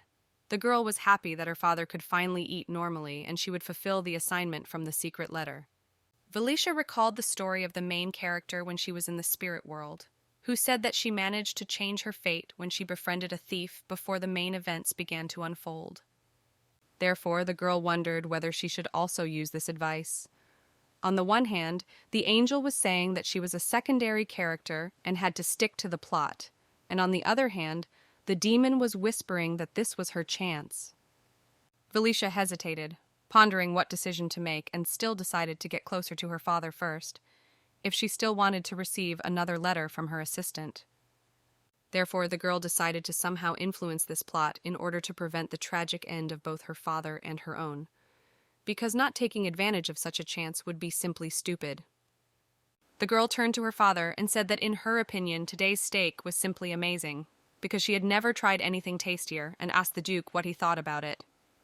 As Valicia lived her dozens of lives, she learned in the spirit world that the Duke was now in such a state that he could not express his true feelings well. The girl hoped that the Duke thought she was cute because she looked a lot like him, so she decided to take advantage of this and tell her father that she liked the strawberry cake Hicks had made. But the father sat silently and did not show any emotions. Therefore, the girl put a piece of cake on a fork and decided to approach her father so that he could taste this incredible dessert. Valizia said that this was her favorite cake, and her eyes shone with joy and enthusiasm, which could not leave anyone equally suffocated, except for the father, who silently looked at his daughter, who offered him the cake. Valizia decided that it was all hopeless, and her efforts to stir up some feelings in him were simply useless. She was drowning in his cold gaze and did not know what else she should think of to reach his heart. The girl tried to calm herself down, explaining that such a reaction is quite normal for a thief, but she was still angry because he was just too lazy to take a bite of this damned piece of cake. Then Valicia asked if he understood the hints and explained that if she holds a piece of cake on her fork, she wants him to try it because they should share with each other what they like very much. But the father replied that he had a completely different opinion on this matter. The girl tried to deny, saying that they were eating together and this must mean that he wanted to talk to her. The Duke again coldly replied that he did not. Valicia was so shocked by his cold answer that the piece of cake that was on the fork fell apart and fell on the floor, smearing it with fat cream. And while the girl looked at the strawberry dessert lying on the floor, the Duke coldly ordered the servants to immediately clean up the dining room and bring a new piece for Valicia. Then the girl decided not to leave everything like that, but cried out with tears in her eyes that she wanted to share such a delicious dessert with her father, but he did not even want to try it. The girl got angry and said that in that case she will eat alone if there is no sense from her father. The police quickly turned around and ran to the door, trying to get out of here as quickly as possible. But the Duke quickly caught up with the girl and said that this is why he came to her, so that she would not eat alone. And he didn't try this piece of cake in order to leave more of her favorite dessert for Valicia. The girl blinked her eyes in bewilderment and could not believe that the reason for his refusal was not at all what she had imagined. Meanwhile, he asked if she still had dessert left on her fork. Valicia looked at the cutlery where there was still a piece of strawberry cake left and handed it to her father. He tried her favorite dessert with pleasure. Valicia was happy and was waiting for Dad's feedback about the taste of the cake, but he silently looked at her. Then she herself asked if he liked the strawberry cake. Herzog replied that her daughter's taste preferences are quite high and this dessert is really delicious. The girl was happy that her father had done what she wanted and asked if he wanted to try again. Already at night, Valicia could not sleep because she did not eat her daily limit of sweets today, and she really wanted to make up for what she had lost. So I headed to the kitchen in search of desserts. Suddenly, Valicia heard someone crying and decided to find out what was happening there. The girl tiptoed into the room where the sounds were coming from and looked inside. The first person she saw was Amon, who was collecting shards of glass and, seeing the girl, was frightened that she had witnessed this picture. He asked alarmedly what Valicia was doing here. Valicia saw Amon and decided to approach him to ask what happened, but he quickly stretched out his hand and ordered the girl to stay in place and not move. As Valicia looked at the Duke's assistant in surprise, he explained that there was a lot of broken glass and she could injure her bare feet, so for her own safety she should not come any closer. The girl looked inside the room because curiosity took over, and what she saw there Valicia would rather forget because she could not even imagine how her father feels when he is alone. Valicia saw that the Duke's room was in complete disarray. Broken things were lying everywhere, and the father himself was on his knees and crying bitterly in the middle of the room. There were bloody marks from cuts on his arms and legs. Valicia had no idea that the Duke missed his wife so much. She was scared for her father. Amon also said that he cares for the Duke, but cannot dissuade him from this pernicious idea. Valicia said already at the door of her room that they should do everything to save the Duke, because his health should be worried. Amon was very impressed by the little girl's words. Therefore, the Duke's assistant smiled and told the little lady that if her words really mattered, the Duke would soon appreciate his daughter even more, if only he had to wait a little. The next morning, in the Duke's room, the doctors who conducted his morning examination said that His Highness's physical condition was critical, and he had to rest on strict bed rest for several days. But the Duke, putting on his cloak, said that it was just an ordinary illness, and he could not postpone his urgent business. Amon, concerned for the Duke, said that he should stay in bed. The aide saw that the Duke was not going to listen to him, so he seriously said that he had cancelled all business for today. Cassis got angry and asked who gave him the right to make such decisions. Amon said that he would have to violate His Highness's order only today, because the Duke does not understand the seriousness of the situation and could hurt himself so much that there will be no way back. But the Duke angrily shouted that nothing could stop him, because when Vivian was sick, no one was next to her, except her daughter Valicia. Therefore, he is not going to lie down when it is necessary to bring her back to life. The Duke rose sharply from the bed and said that he, like his wife, must survive this illness and left the room. Amon looked at his back in confusion and only asked for His Highness to return. Amon reflected that he needed to be persistent and not let the Duke into the chambers. Although he is very afraid of contradicting the Duke, today's determination would not hinder him. The next morning, Valizia was sitting at the table, on which there were prepared dishes for breakfast. But the girl was thinking about whether her assistant would come to bring the next letter. The girl thought that she had not seen that bird for quite a long time. Amon suddenly ran into the dining room. Even Lisa didn't expect to see him here, so she asked what made him come so early.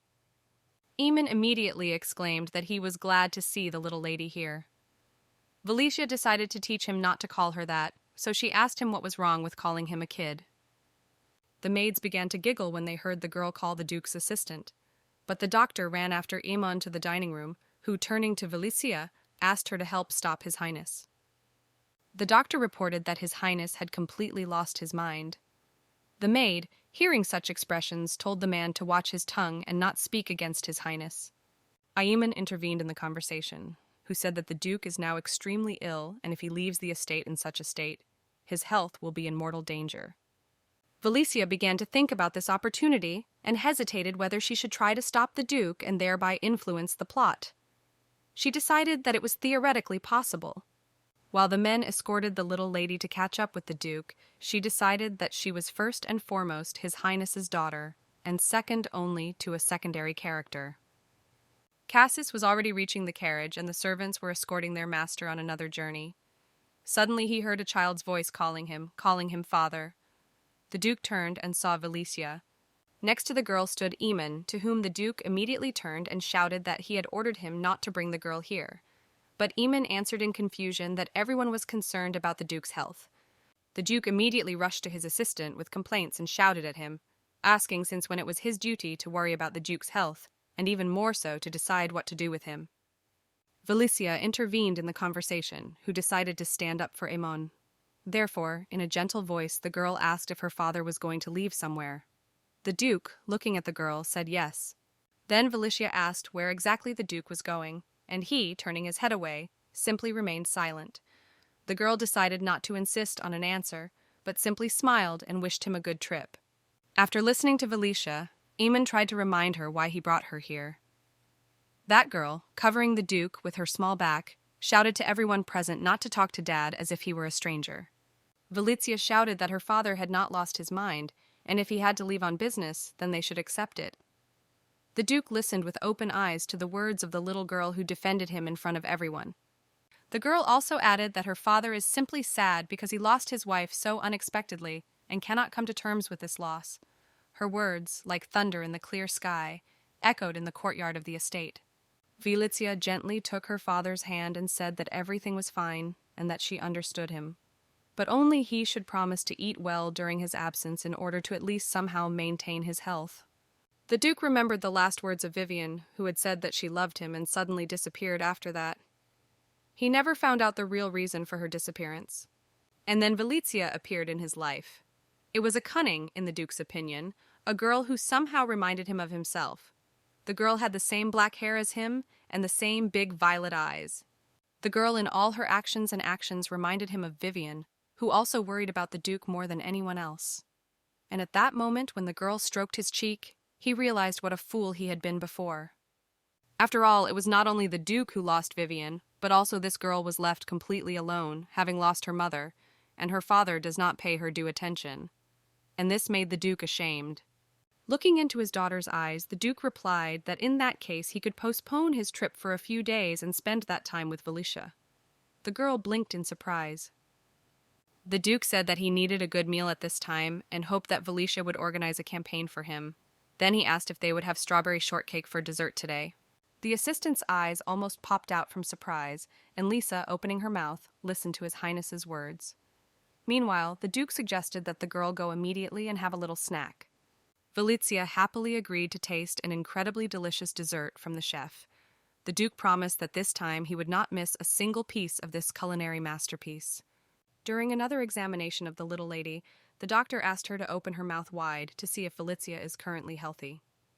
The girl always obediently followed all the recommendations and requests of the doctor. The doctor examined the girl and said that everything is fine with her. She decided that their relationship was on the mend after she slapped her cheeks and insisted that the doctor's diagnosis was correct. The girl jumped off the chair and, thanking the doctor, was about to leave. The man replied that he should thank the girl that she remains healthy and does not cause him too much trouble. Felicia was determined to run as quickly as possible to the dining room, and the doctor asked if she was in such a hurry to breakfast with the Duke. The police replied that today and tomorrow they will have breakfast together. The doctor assumed that from now on it would become their tradition, and thanked the girl that she managed to dissuade the Duke from leaving because it really threatened his life. While Valizia was listening to the doctor's compliments, he took out some vials from his pocket and said that he had a special gift for Valizia. Then the girl waited with interest to find out what was there. The doctor, taking out the bottle, said that it contained a nutritional supplement that would allow the girl to grow up quickly and always be healthy and full of energy and strength. Valizia also decided to play along with the doctor, and raising her hand, said that she was very glad that now she could become the strongest in the empire. The girl decided that her emotions were as believable as possible. The doctor added that although the girl belongs to the noble Valois family and is therefore the most powerful only because of her lineage, thanks to these pills she will be able to improve her characteristics. Suddenly someone knocked on the door and the doctor asked the girl whether to let him have a visitor. Valizia agreed, and Amon entered the room, whom Valizia did not expect to see here. Approaching the Duke's assistant, Valizia asked if he had not fallen ill if he had come to the doctor. Amon said that he wanted to see the girl and found out where she is now. Amon then suddenly fell to his knees in front of the little girl and begged her forgiveness. She could not understand what had happened, so she asked the assistant what he was doing now. Amon plucked up courage and thanked the girl for somehow miraculously dissuading the Duke from this trip, because he was very worried about his health and did not know how to persuade him to stay. Then the girl crouched opposite and said that if he hadn't told her, she wouldn't have had any idea of his father's critical condition, so it was she who should thank him for worrying so much about the Duke. Then the assistant added that he did not understand the plan of the little lady at the beginning, and was very angry that she did not stop her father, which is why he was very ashamed of his action. Amon said that he simply wanted the Duke to return to his usual state and did not even think about the exact cause of his illness. And only after Valizia's deed did his eyes open to this. The militia tried to calm Amon and said that if he is so worried about her father, then he is simply an irreplaceable man in the life of the Duke of Cassis, and the Duke should be thankful that he has such loyal people by his side. After hearing such words from the lips of Valicia Valois, tears appeared in Amon's eyes, and he could no longer control his emotions. Wiping away his tears, Amon said that he felt he was unworthy to be called a Duke's assistant. Valicia tried to calm Amon down, but she couldn't do anything until a man's voice was heard in the doctor's office, which ordered Amon to stop drinking. When Valizia looked up, she saw that her father entered the office, who angrily asked his assistant what he was doing, and even in front of the child. Judging by his mood, the Duke was not in a good mood. Valizia, as soon as she saw her father, immediately ran to him, holding out her hands. Amon, excusing himself, said that he did not control his emotions because I was a little girl who spoke such wise words. The Duke lifted Valicia in his arms and said that it was dinner time and he was looking for his daughter because she was not in the dining room. Valizia happily said that she would be happy to have lunch with her father. The Duke turned to his aide and said displeasedly that if he wanted to cry next time, he should do it in front of the Dukes, and not burden his daughter with his tears. Cassis said that next time he would not even think of scaring a small child, so if he saw such atrocity again, he would not leave his assistant unpunished, despite his merits. In addition, His Highness added that he could not believe that his assistant had abandoned his urgent business for such a ridiculous reason, so he advised Amon to rest a little. The Duke walked quickly out of the doctor's room and closed the door behind him. As soon as Amon came to, he began to shout that he would serve His Highness for the rest of his life, no matter what. Having already left the room, when the Duke heard the assistant's words, he said that he had completely lost his mind. The maids began to giggle quietly, and Amon shouted in the room, asking why he was doing this to him. From the time when the Duke abandoned his journey, he remained at the estate for a few more days. The Duke became more interested in his daughter and asked the doctor why he was not told about his daughter's illness. Herzog found out that the doctor comes to the girl almost every day because he is worried about her mental state and therefore decided to postpone all his affairs in order to spend more time with his daughter. Their tradition of eating together was a ritual that both of them looked forward to. The father addressed Valizia by the name of Willie, as her late mother called her. The invisible barrier that was between them also went somewhere. the father told the girl that he was going to the city center today because there was an alchemist who could resurrect her mother. Valizia was pleasantly surprised that her father shared such things with her. Although she knew that this was another swindler, she still asked her father when he was going to visit him. The Duke said that he had to go on business before dinner. The girl tried to deny, saying that eating at a certain time is a kind of their tradition, but she mentally noted that the life of a thief still requires certain risks. Therefore, Valizia smiled and wished her father a safe trip, saying that she would be waiting for him at home and that they would definitely have dinner together next time. The Duke was glad that he had such a wise daughter. Every evening, Valizia stood with goodies on a plate by the open window and waited for her assistant to appear. But today this bird did not fly again, and the upset girl was going to close the window. Valizia sighed regretfully and thought that there were already many questions for the assistant that needed an urgent solution. But the suspicious letter she received last time added to the trouble. Suddenly, the girl heard the chirping of her bird, which shouted that the girl should not remove the goodies if she prepared them for her assistant, because he was already flying to her. Valizia was happy that finally the bird flew to her and held out a treat to her. The baby flew at full speed into a piece of cake and began to eat it. The bird solemnly announced that she had a letter for Valizia, and she should read it while the bird was busy eating this incredibly delicious cake. Valizia stretched out her hands and took the long-awaited letter, which she couldn't wait to read. So she told the assistant to take his time and enjoy the strawberry cake. Valizia hoped that it was in this letter that she would be specifically told whether she should stick to the original plot or change it anyway, by which she could change her own fate as well. The letter said that relations between Valizia and Cassis had improved, which was very nice, but leaving the estate was extremely dangerous. Therefore, the letter advised to ask the Duke not to do this for as long as possible. Valizia found the words of this letter very suspicious, and she decided that the person who wrote it was not related to the Duke at all. It was strange for her to read such words, and she decided that it might be because of her return to the past. The bird asked why the girl was quiet, but Valizia was in her thoughts, pondering whether she should change the plot and to whom she could ask all these questions directly. The bird was angry that the girl was ignoring her questions, so she flew up to Valizia and pecked her on the head. Valizia recovered and said that she was just dreaming. That's why she didn't hear the assistant's question. Then the girl had a brilliant idea and asked the bird if she could deliver the letter if the girl wrote it with all her questions that the helper did not know the answers to. The bird replied that according to the rules, it is impossible. After all these letters do not come from the world of the living, and in her entire life there was not a single case when the bird delivered letters in the opposite direction. Then the girl asked if the bird could tell her who exactly wrote these letters. To which the bird replied that of course she couldn't, because the girl had to pay attention to what position she was in. Disgruntled, the girl asked what the rules were if she could neither find out the answers to her questions, nor write a letter to someone who knew those answers. And the bird answered that these are the rules. Then the girl demonstratively tore the letter and scattered the scraps of paper on the floor. The bird screamed indignantly, asking what she was doing, and Valizia replied that she was not used to ignoring people. Sinichka said that she had already seen many problematic regressors in her life, and Valizia was the first to rebel so openly. The assistant was simply outraged by her behavior. The girl shouted that she also had many complaints about her assistant. The bird asked why she tore the letter, to which Valizia replied that she did not receive an answer, why she returned to the past. That's why the girl said that if she does something, instead of being silent, the sender of the letter will send answers to all her questions. That bird shouted that it would rather be eaten with guts.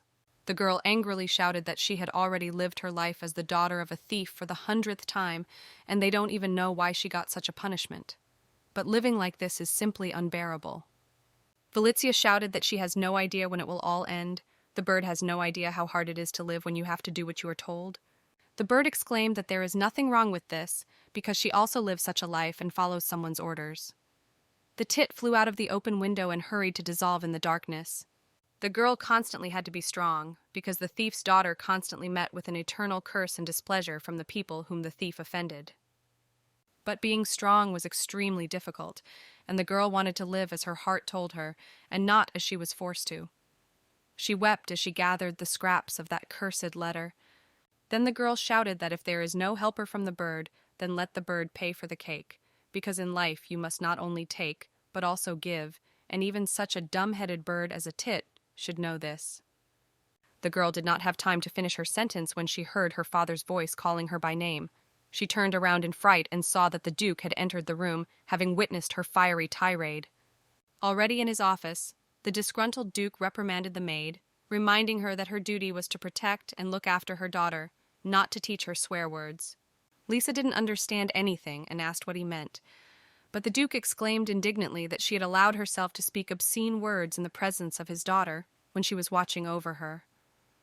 Valicia, who witnessed this conversation, simply burned with shame and understood that her maid was not at all to blame for this, because she never allowed herself to speak obscenely in the presence of Valicia. But the Duke insisted that the child is a reflection of the adult who is nearby. Then Lisa said in a raised tone that she could swear she had said nothing bad in the young lady's presence. The Duke asked the maid how she could allow her daughter to be left alone when he had found her in the garden a few days before, and he stated that the girl behaved simply terribly in the role of a maid. Lisa carefully listened to all the claims, and then could not stand it and shouted that she also had many questions for His Highness, who had made many mistakes in the upbringing of his daughter.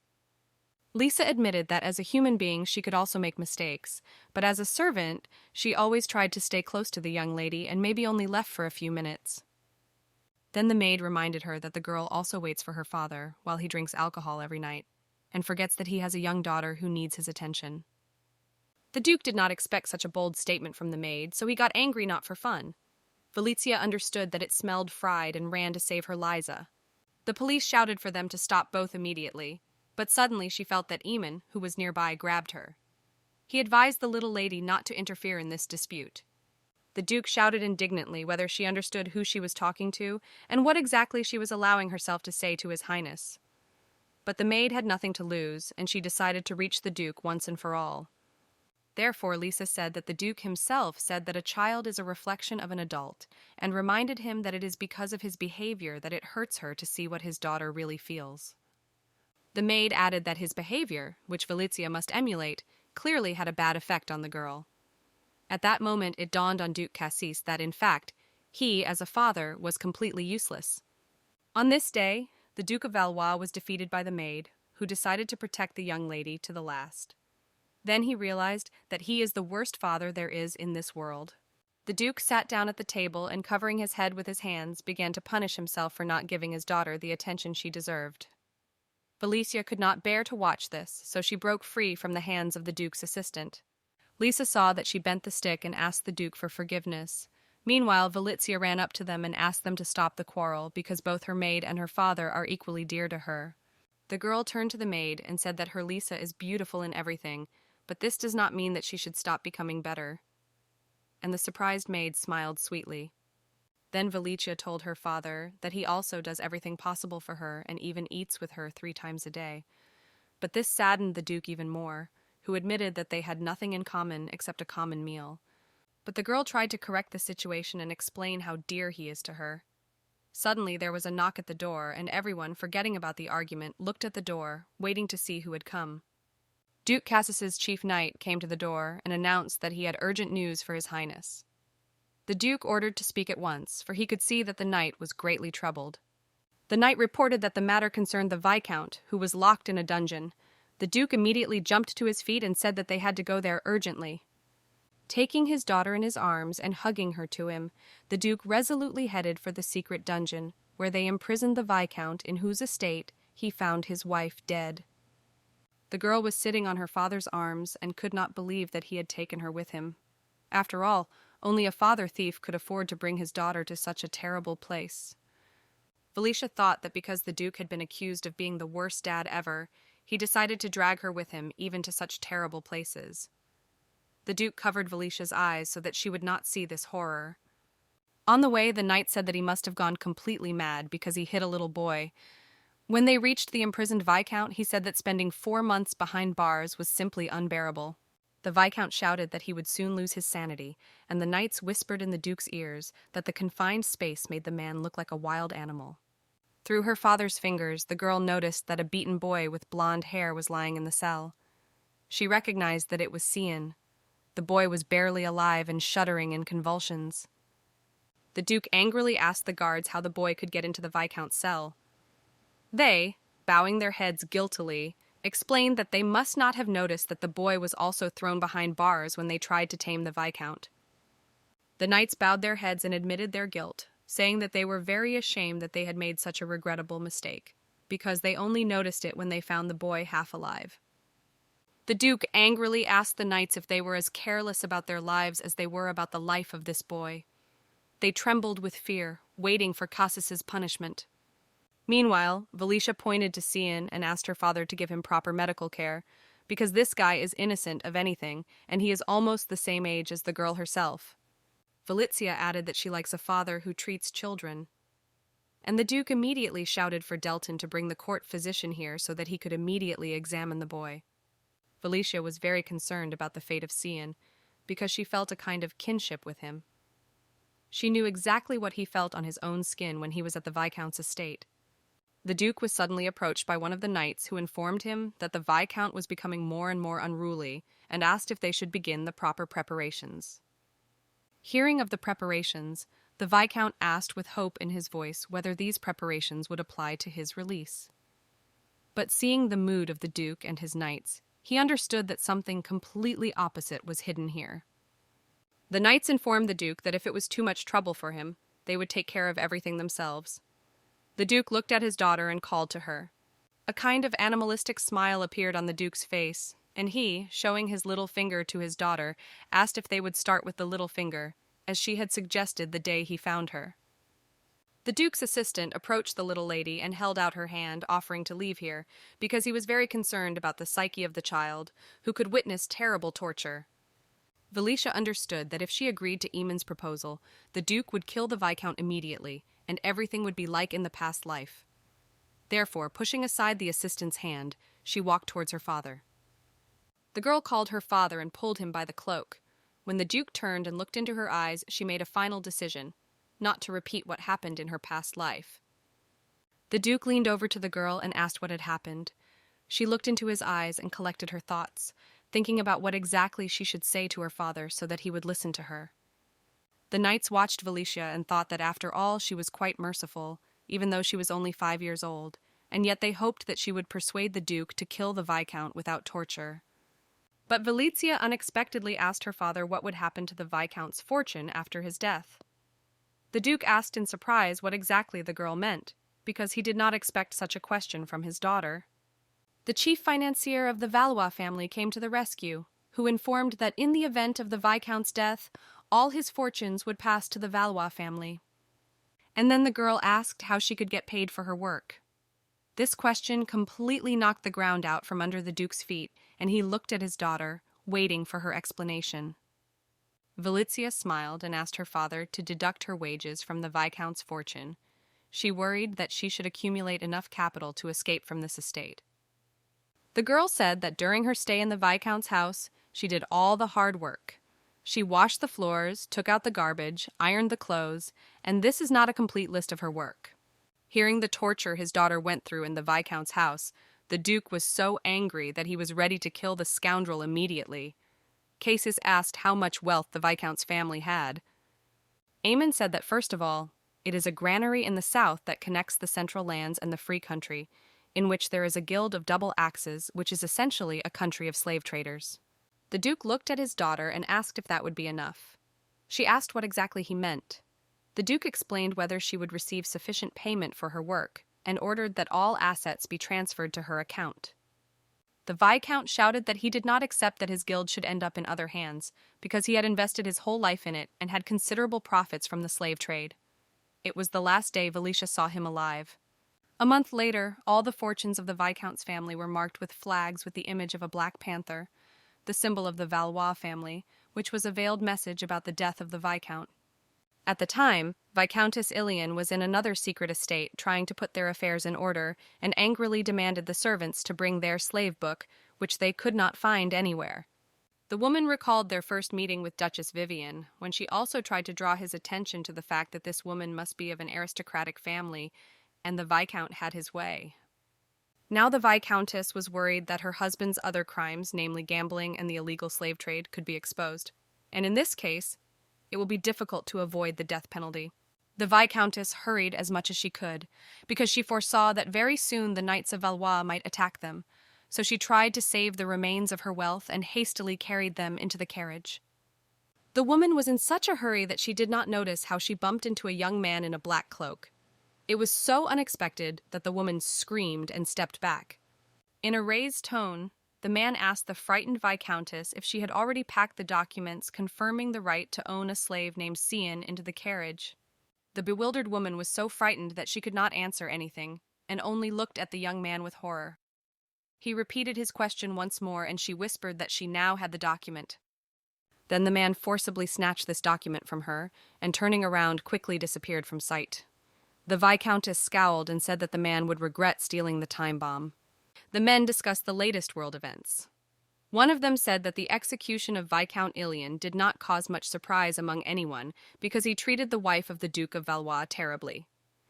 But it was surprising that all the Viscount's assets were placed at the disposal of the 5-year-old daughter of the Duke of Valois.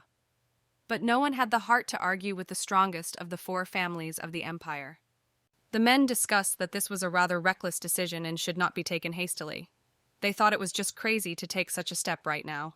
The fair-haired man noted that although the girl is a direct descendant of the Duke of Valois, she was born outside the family, and besides, he has direct heirs, young boys Kai and Bian. Bluebell suggested that perhaps all the rumors are exaggerated and there is no reason to panic. Another man suggested the idea of going to the Valois estate and checking things out for yourself.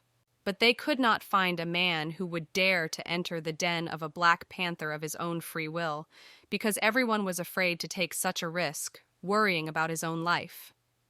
Someone suggested that it would be nice to learn about it at another meeting in person with Cassis, but everyone knew that he had not appeared at their meetings for more than 5 years.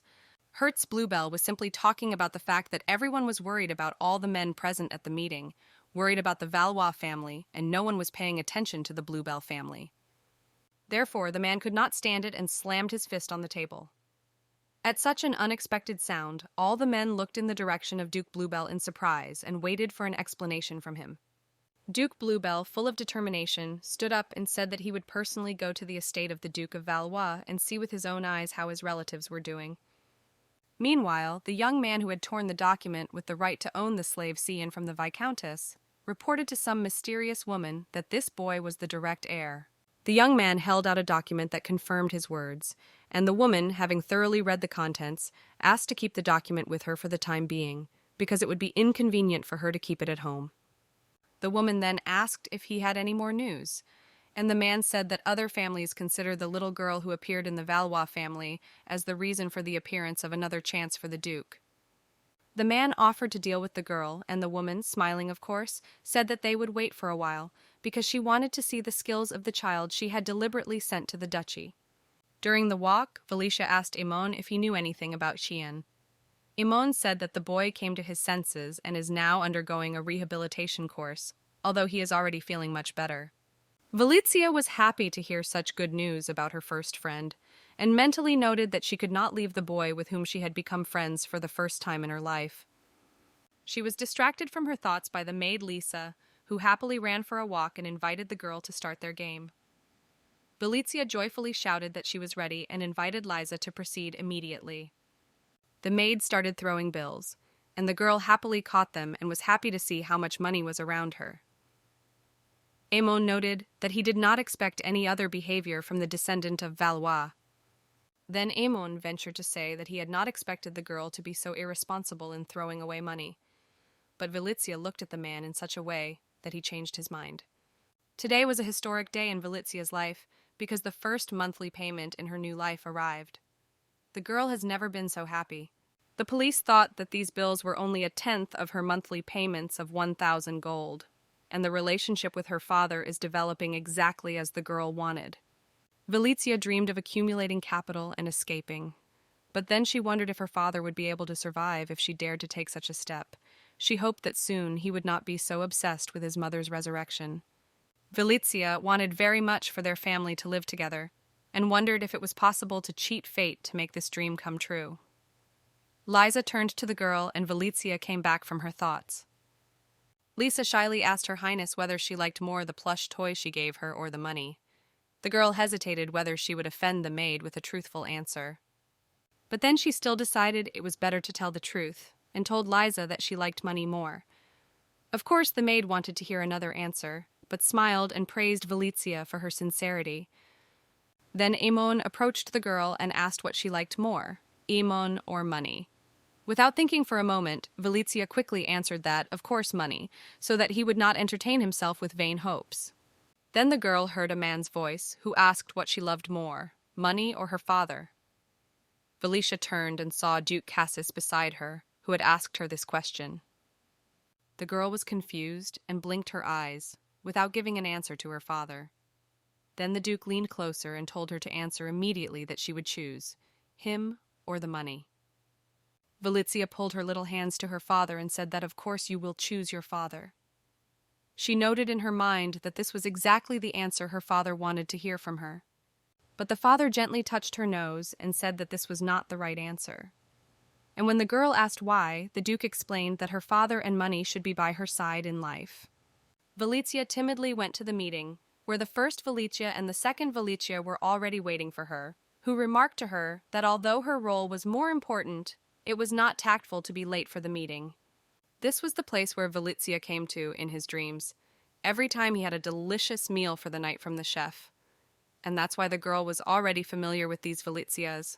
Valizia slammed her gavel on the table and loudly announced that the topic of their meeting today would be escape or Cassis, so she offered to begin their discussion.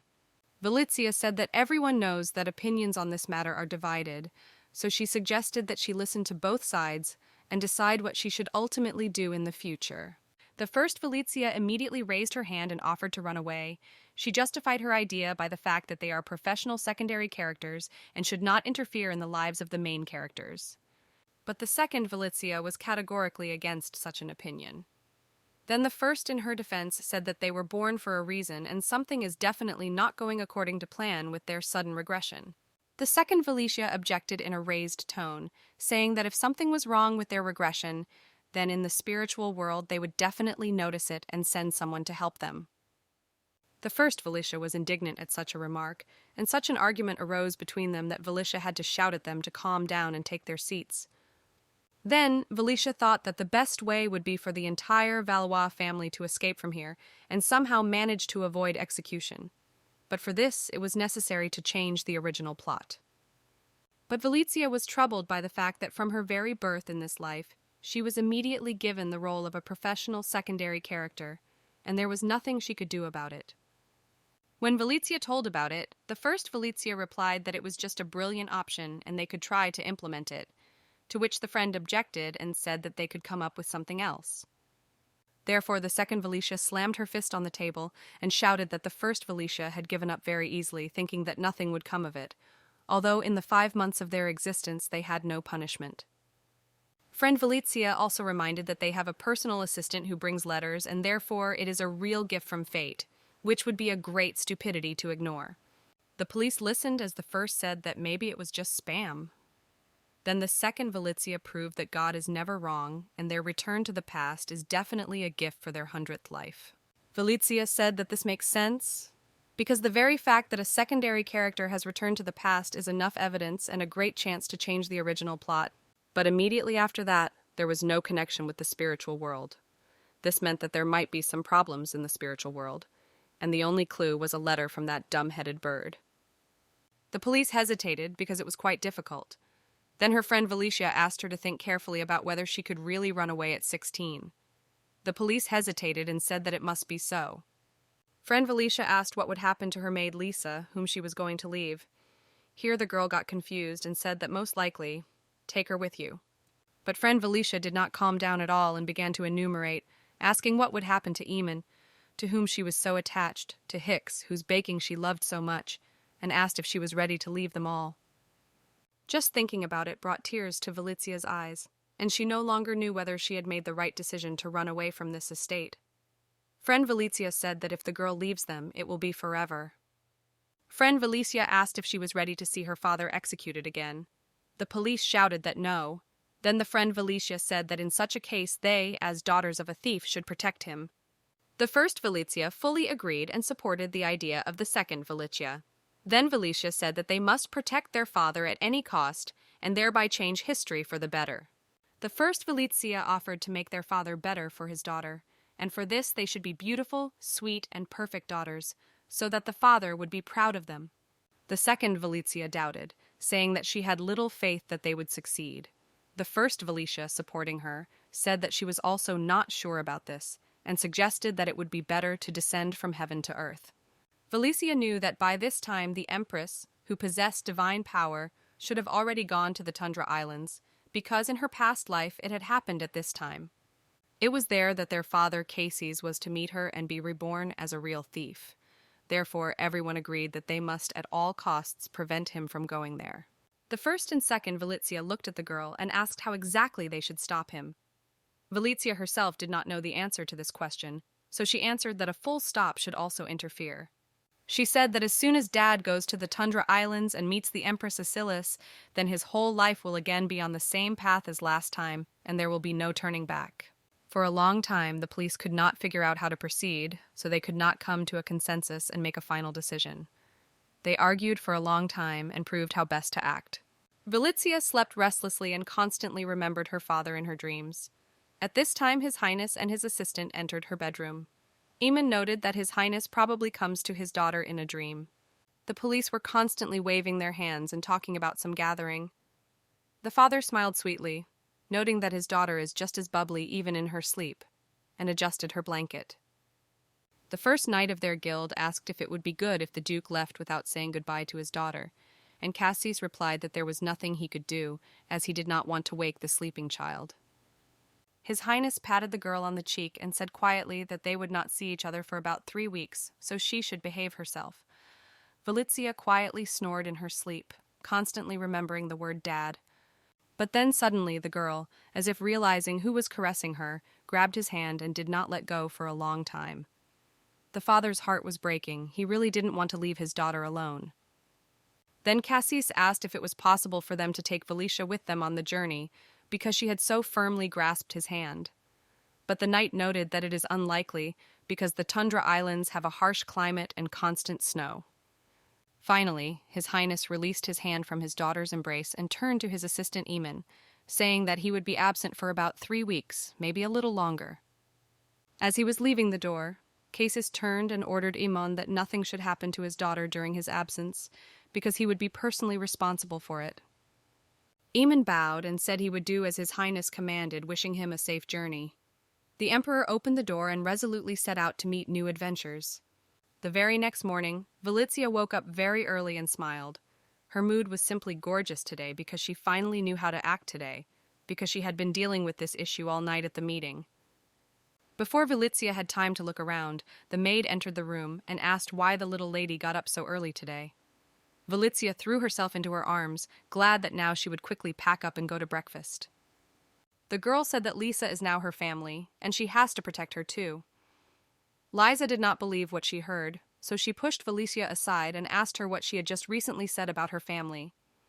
Valicia repeated that she considers Lisa her family. And the maid hugged the little girl so tightly that it became difficult for her to breathe.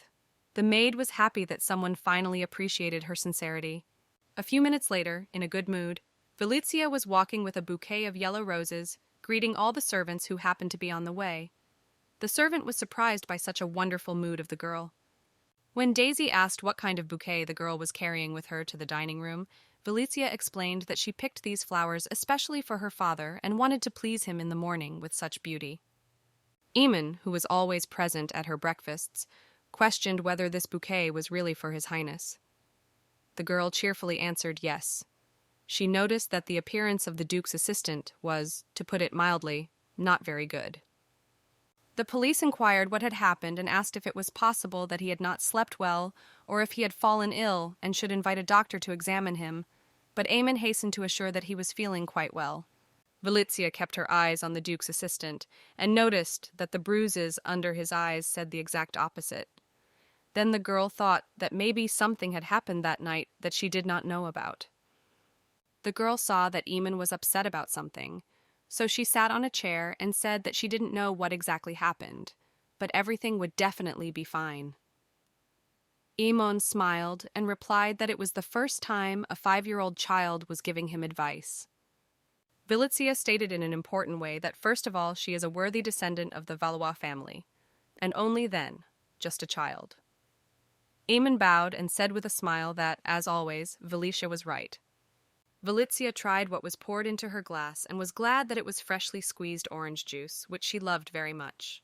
She took a few sips with appetite and noted that today was just a happy morning. Then Valicia asked when her father would come, because she was already very hungry. Amon regretted to announce that the Duke would be away for about 3 weeks. The knocked-out girl looked at Amon. Valicia asked to tell what happened, and Amon said that His Highness had urgent business in the Tundra Islands, so he went there tonight for 3 weeks. Hearing this, Valicia suddenly lost consciousness. She remembered how she had made a promise to the 2 Willets that as soon as she found out about her father's intentions to go to the islands, she would immediately stop him. Valicia mentally asked her father why he did this to her, because before that he shared the smallest information with her, and he decided not to tell her such extremely important news. Then Valicia heard a man's voice addressing her and, turning her head, saw a doctor standing over the bed, who asked how the young lady was feeling, because she had recently regained consciousness. The girl questioned if she had actually fainted, and the doctor explained that it looked like she was shocked by the news of His Highness's absence and passed out. After examining the girl, the doctor said that, fortunately, everything is fine with her health, but for a higher probability, she needs to stay in bed for a few days so that the body can finally recover. Then the girl looked the doctor in the eyes and said that, unfortunately, she was disappointed in his professionalism, because she advised him to pay attention not to the external condition of a person, but to his heart. Hearing such wise words from the lips of a 5-year-old girl, the doctor fell to his knees and asked for forgiveness for disappointing Valicia. But she turned away and demonstratively closed her eyes. For the first 3 days, the girl refused to eat at all. But the saying that time heals actually makes sense, because on the 4th day, Valicia finally decided to indulge herself with a strawberry dessert from the chef. Valicia decided that it was necessary to live on, because even if the father went to the Tundra Islands, and she lost consciousness from this shocking news, for now everyone is still alive. And even if the Duke meets the Empress, as was the case in the original story, the execution will still be 14 years later, and she will still have time to fix everything. While the girl was considering her next course of action, she heard the maids talking under the door, discussing that they should watch for a while longer. The maids carefully discussed all the actions of the little lady, how she broke off a piece of cake, how she put it in the root, how she swallowed it, and were glad that at last Valicia began to eat. Lisa solemnly announced to her maids that in order for the girl to return to normal life faster, she would protect her room from robbers and other external factors. Daisy then whispered that they wouldn't say anything to Valicia about the blonde-haired boy until they did. As soon as Valicia heard this, she immediately jumped from the shooter. While the maids were whispering, Valicia ran to the door and suddenly opened it. She shouted at the maids, asking what had happened to Cian, and they just looked at the young lady in shock. The maids were frightened that the girl had witnessed their conversation and did not know what to say to her. Valicia turned to Liza and ordered her to be immediately taken to Cian, and she did not even want to hear about refusals. The maids discussed that there was some noise, and Valicia, considering the tone in which Lisa spoke, concluded that something really serious had happened. Therefore, I decided to personally find out what happened there. Valicia asked Lisa what happened to Cian, and her maid informed her that another maid was looking after Cian. Then Valicia looked at Ciana's maid and asked her what was wrong with the boy. The maid immediately reported that the treatment had gone quite well, but that the boy absolutely refused to eat, and, apart from that, did not want to talk to anyone on their estate at all. Valicia was quite surprised to hear this, so she decided to visit her friend. She ordered Lisa to take her to the boy, and they immediately went to the room where Cian was. Valicia looked into the room and saw the maids circling around Cian. They offered him to try fried chicken, and if he didn't like it, he could at least eat some vegetables. Valicia watched the boy through the open door and thought with horror that he really wasn't talking.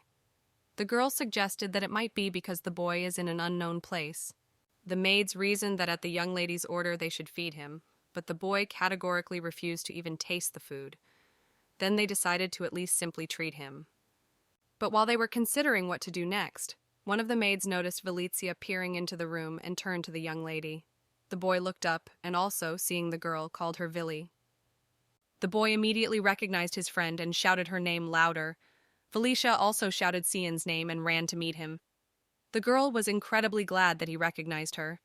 Cian timidly approached the girl at the meeting because he did not have the strength to walk at all. He could not take his eyes off her and constantly questioned whether he really managed to meet her. Felicia said that she was actually the girl they met in the Viscount's punishment room. Then, touching his nose, the girl cheerfully said that he needed to eat well. Valizia also noted that the patient should not stand until he finally regains all his strength, so she suggested that he sit down and start eating right away. The boy noticed that the girl was well-dressed and well-groomed, so he remarked that he thought she was also a slave like him. Cian then asked how she got to this manor after their last meeting. Felicia hesitated and did not know how to explain to Cian the status in this Valois family, but while she was silent, the boy touched his stomach and cried out in pain. The police immediately picked up the boy and asked what happened. But the boy said with the last of his strength that Valicia should run away from here as soon as possible, because the owner of this estate is an extremely cruel person. Cian insisted that the girl run away faster. But unexpectedly, Lisa called Valizia a young lady, and the boy just went crazy when he heard it. Valicia saw the expression on Cian's face and asked the servant to leave the room for a moment.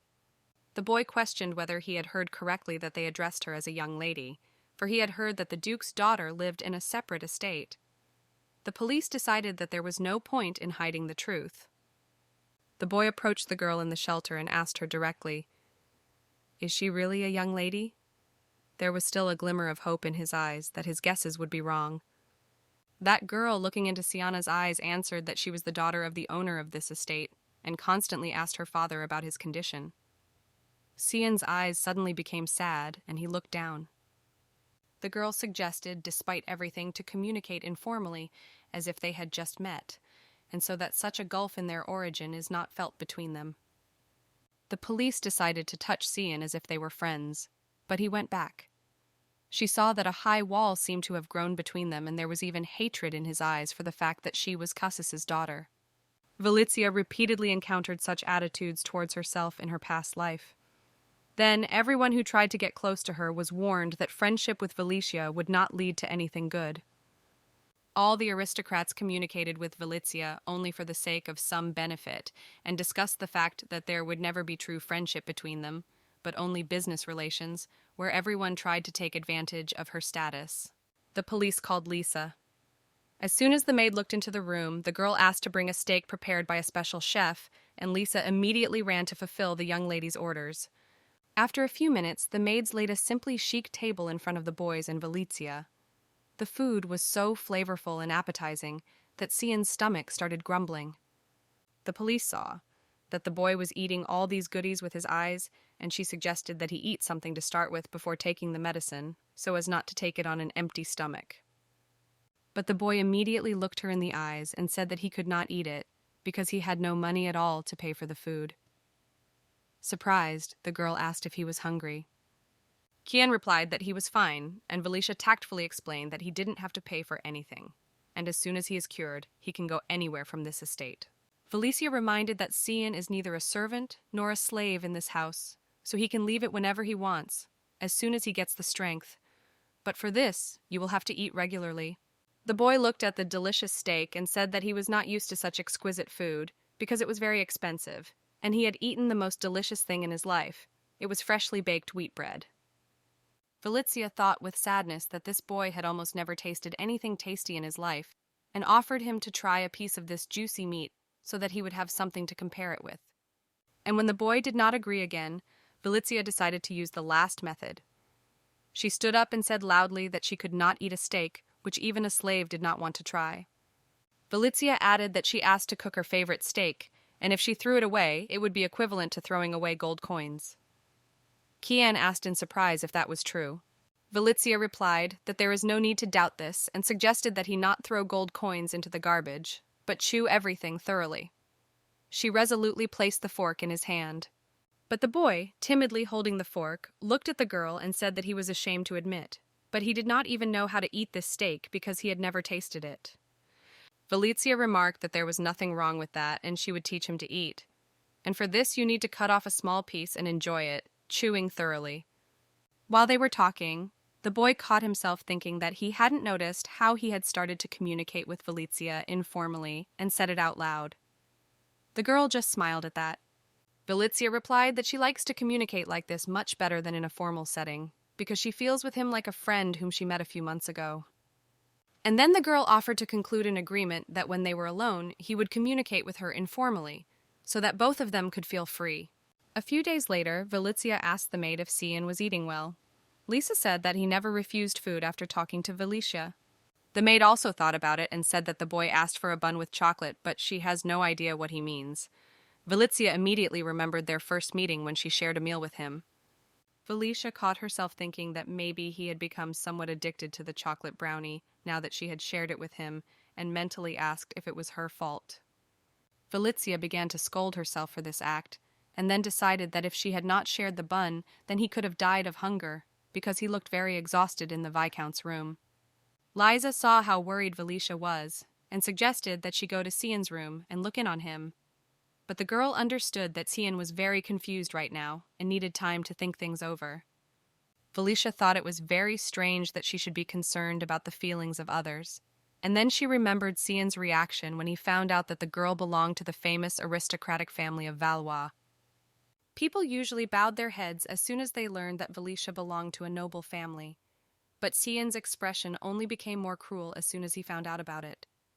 Valizia at first thought that maybe it all seemed to her, or maybe the boy was already traumatized by the experience of communicating with other aristocrats, so his reaction was expected.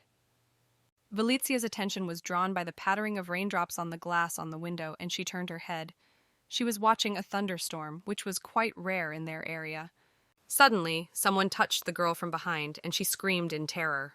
It was the maid who hugged the girl and said that a certain Valizia was very afraid of thunderstorms, and Lisa would always be by her side so that she would not be afraid.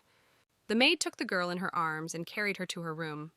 Meanwhile, Valizia was thinking that, just like in her past life, a thunderstorm had suddenly started and there was a heavy downpour. And when the maid and Valizia passed by the Duke's study, she noticed that his assistant Amon was standing in it. She asked Lisa about it, and the maid confirmed that it was there. Then, on the way to her room, Valizia whispered in the maid's ear that it was time to begin their plan, and Lisa firmly replied that they would do everything at the highest level. Lisa clarified the time, and they agreed that the maid would be waiting for Valizia at 2 a.m, although Lisa had promised to be earlier. Valizia was glad that she had such a good assistant as Lisa. Valizia reassured herself that there would be no problems, because she had secured the support of her maid. But there was one problem, so that the girl did not fall asleep before time. Although Valicia's eyes were closing, she pulled herself together and firmly decided that if she could not stop her father, she would definitely be able to prevent the catastrophe that would happen to her family. Valicia knew for sure that Duke Amon's assistant was the center of the impending disaster for the Valois family, so she decided to warn of this threat in advance. The girl looked at the clock and understood that the time had come when Amon returned from his shift to the room, and now no one could prevent her from sneaking into his office. Valicia went out into the corridor and headed for Amon's room. She thought that the weather, which was now outside, simply hides her footsteps beautifully, and nothing could be heard behind the noise of the rain. Valizia remembered the words of Liza, who warned her that she would come to the girl as soon as the time came, because the plan might not work if Amon catches Valicia while she's wandering around the house. Valicia thought that her maid was the best in the world and decided to give her a lot of pocket money as soon as their plan succeeded, and she returned to her room unnoticed. Valizia did not have time to blink an eye as she reached Amon's room and, pulling the door handle, went inside. She decided to find that paper as soon as possible. Valizia immediately went to the desk and opened the first drawer. She saw an incredible number of documents stored there and decided that the necessary document should be here. Taking a pile of documents in her hands, the girl could not hold them all, and they scattered on the floor. There were so many of them that she had already lost hope of finding the document she needed. Valizia sat down and began looking for the necessary document in that pile of paper. Surprisingly, it immediately fell into her hands, and it was a bill to stop funding the kingdom. 2 years ago, a bloody war for territory began between the Kingdom of Ro and the Empire. Its beginning was very unexpected, so everyone hastily gathered for the war. Of course, the Valois family was in command on the battlefield, because better knights who wielded the sword so skillfully could not be found. As a result, the Duke of Cassis was easily victorious on the battlefield. As a result, the kingdom of Ro became part of the Great Empire, and the half-blood prince Peter was sent to the empire as a hostage. But the unexpected connection with the empire was cut off. Soon the Valois family, who rebelled against Ro, stopped funding the kingdom, and in the near future, it will be Peter who will become the emperor and direct his blade towards the Valois family. The police understood that precisely as a result of this, the Valois family would be finished forever. So they decided to warn of the termination of funding and destroy this document before it began to take effect. Now that she had this precious document in her hands, she decided to tear it into hundreds of pieces and destroy it before the event started to develop, leading to a fatal end. While the girl was thinking about the future, Amon quietly crept up to her and took her in his arms. The police were so frightened that they screamed loudly. The Duke's aide asked what she was doing here. Felicia began to scream for him to put her in her place, and to ask Amon how he dared to kidnap the young lady of Valois in the first place. The girl tried to call security to get out of Amon's hands. Lisa suddenly entered the room and froze in the doorway. The Duke's assistant smiled at the maid and said that the plan to catch the thief had worked. Felicia was almost speechless at what she heard. By the expression on her maid's face, Felicia immediately understood that it was Lisa who told the Duke's assistant everything about her plan and betrayed her. Liza looked into Felicia's eyes, and drops of sweat appeared on her forehead. Felicia shouted indignantly, asking Lisa how this happened because she thought the maid was on her side. The maid began to make excuses and was unable to say anything to the boy. Amon sweetly explained that they were always on the side of Felicia, and Lisa, as an adult, wanted to do the best because she was worried about the little lady. Felicia did not want to hear this and painfully bit Amon's fingers. Felicia asked Lisa if this was her conspiracy they had agreed on and wanted to hear the true answer from the maid. But Lisa only apologized and explained that she had told Amon everything. Lisa added that she was a servant of the Valois house and could not allow the destruction of classified documents. Felicia said that Liza betrayed her, and the maid, unable to withstand the accusations, ran out of the room in tears. Amon snatched the document and told Felicia that he was just a loyal employee protecting the secret official documents of the Valois family, and for that he deserved praise. The girl became angry at her helplessness because if she had been older, this would not have happened. And at such a young age, there is no use for her to change fate for the better. Amon immediately noticed that there were tears in the little girl's eyes, so he carefully sat her down on a chair and gently asked why she was crying. But Felicia had no desire to talk with the Duke's assistant. Amon said that the little lady, whom he knew well, did not like such pranks, and asked if there was any good reason for her yielding, for he doubted that the girl was merely playing. Felicia just looked at Amon and silently pondered that the reason was that the boy they had taken hostage would soon become emperor and kill their entire family. Amon saw that the girl didn't want to talk to him, so he asked her if maybe she just wanted to play with this document, then he could offer her some other way to have fun. Felicia thought it was good that Amon would at least not shout at her over the scattered papers. Meanwhile, the Duke's assistant opened a drawer and took out blank sheets of paper. Amon suggested that she draw on these sheets or simply tear them into pieces, which is what she was going to do with that document. But Felicia lowered her head and realized that she could not tell him the truth. Then the Duke's assistant, seeing that the girl did not want to play with blank sheets at all, took out that document and showed it to Felicia, asking if she liked the contents of this document. The girl looked at the document and pointed with her finger exactly to the point where the Valois family stopped supplying humanitarian goods and aid to the defeated kingdom.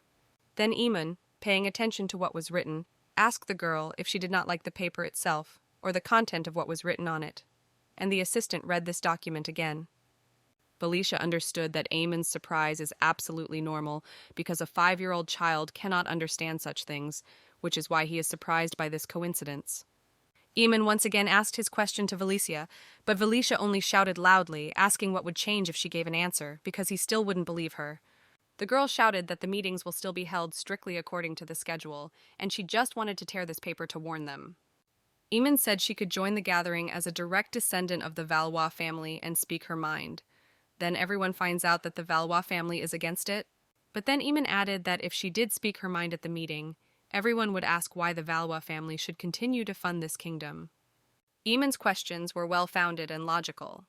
Valizia admitted that when her plan fails, she starts behaving like a child, and instead of arguing an opinion, he starts to just capriciously. The girl could not do anything about the fact that she is only 5 years old, and she's getting closer to the day of her execution with each new year. Valizia justified her bad habits with her young age, and it didn't matter at all that she was actually a thief all this time. Amon was waiting for Valicia's answer all this time, and without waiting, asked if the girl could give him an answer to his question. Valicia realized that Amon had actually done a good deed today. The Duke's aide added that he cannot criticize the character of the little lady, because he believes that it is thanks to these traits that the Valois family has reached its current position. Amon remarked that it was quite late, and Valicia said that in that case she should go to her room. But Amon unexpectedly offered her to work overtime. The Duke's assistant sat down on a chair next to Valicia and said that if the little lady did not want to sleep at such a late hour, then perhaps she would like to talk to him about serious topics. Amon suddenly asked how the girl had learned about the plan to cut off the kingdom's funding. Valizia immediately smiled, trying to pretend that she didn't know anything about it. But Amon replied that he knew everything, because Lisa told him that Valizia was going to his office for a secret document. Therefore, he was sure that the girl had come here precisely for him. While she was thinking about what to say to him, Amon himself offered a good option, asking the girl if she happened to be the prophet of the empire. The police was happy that she had such an answer, and answered that yes. Amon said in surprise that the prophets of the empire appear once in 1,000 years, and they were very lucky. The girl replied that it was quite late to talk about such confidential topics, and she was already tired. Amon then offered to take the lady prophet to her room. The girl looked into the eyes of the Duke's assistant, and mentally asked if he really believed in this fairy tale, because he was the wisest and most talented person in the Valois family. The next morning, Valicia was so ashamed of the events of the previous evening that she immediately decided to apologize to everyone and started it with her maids. Confused, the maid said everything was fine and asked the little lady not to bow her head to them. No one could understand what had happened, and everyone discussed that Valizia was apologizing to everyone. Valicia was perplexed that her very ordinary apology had caused such a stir among the servants. She realized that apologizing is not her strong point at all. Amon suddenly appeared, who began to tell that the lady must have been thinking about what happened tonight, and although you rarely see such a thing, nevertheless, this miracle happened. She was so ashamed of her apology, and this Duke's assistant decided to enlighten everyone in the details of the events that happened tonight. Therefore, she will shout indignantly so that the baby finally shuts his mouth. Valizia shouted that he should not provoke her further if she wanted to end this story sooner. At this time, Cian came out into the corridors and witnessed Valizia shouting at his subordinate. The girl realized that it would be nice if Cian saw her apologizing and thereby show him that not all aristocrats are cruel. So she called Amon and whispered in his ear. Valizia told him to repeat her apology. But Amon replied that he would not do that, because he had heard everything he wanted to hear. And if Valizia has already brought him her apology, he must go. Valicia exploded with anger at Amon not complying with her request, so she started yelling at him again. Meanwhile, Cian, watching her, was so frightened by her cry that he was about to run away. Valicia shouted that she was not the kind of aristocrat who abuses her power and ran after Cian. After taking a couple of steps, she realized that the boy was running very fast and she could not catch up with him. That girl decided that she can't just hit the boy, because this is his first friend.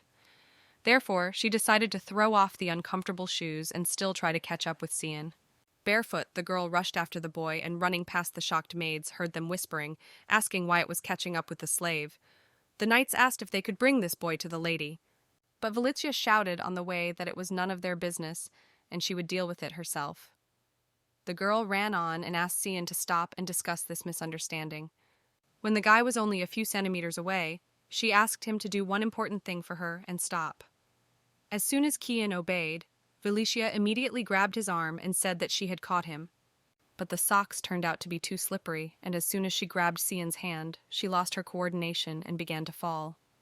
The girl closed her eyes and after landing realized that she fell on something soft. Opening her eyes, Valizia realized that she was lying on Cian and immediately got up from him and asked for forgiveness. He meanwhile asked her if he had not stopped. Would she have stopped? Servants rushed to save Valizia because they were afraid for her state of health. Meanwhile, the boy insisted on answering whether Valicia would have given up the pursuit if Cian had been against it. Valicia smiled and said that of course she wouldn't have pursued the boy if he was adamantly against it, but she needed to chat and explain the situation to Cian. Then the boy said that this is probably his fault, because he does not give very clear answers, and because of this people around do not understand what he wants. He was also very worried about Valicia's facial expression. And when Valicia asked what he meant, the boy explained that the expression on the girl's face was quite strange and completely different from all the representatives of the Valois family. Valicia realized that Cian just hated everyone who belonged to the Valois family, and she couldn't understand why, because her father had done nothing wrong to this boy and was just taking care of him. Valicia said that if Cian had any complaints about the way the servants were treating him, he should definitely tell her. Then the girl felt someone touch her shoulder. It was Amon, who scooped the girl up in his arms and said that he had finally caught her. The Duke's aide smiled and asked how the girl was feeling after the fall. Meanwhile, maids and guards ran up to Valicia, who also began to ask if the girl was injured and how she was feeling. Cian, meanwhile, wondered with what care the servants treated Valicia. Dvoretsky assumed that Valicia must have slipped because of the slippery socks, and Lisa immediately took them off the girl and threw them away.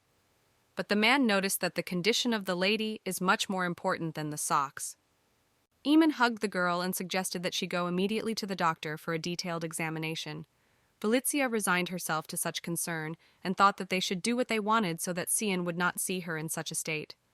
Finally, Valicia told Cian that he would also be examined by a doctor and asked him to pay attention to the fact that she usually does not behave like this. Then Valicia promised that they would see each other very soon. Already in her bed, Valicia could not control her anger and started slapping the pillow. She was asking what kind of old man that kid had intruded on their conversation with Cian, just as he asked her the first question. The girl was upset that it was so difficult to make friends with someone.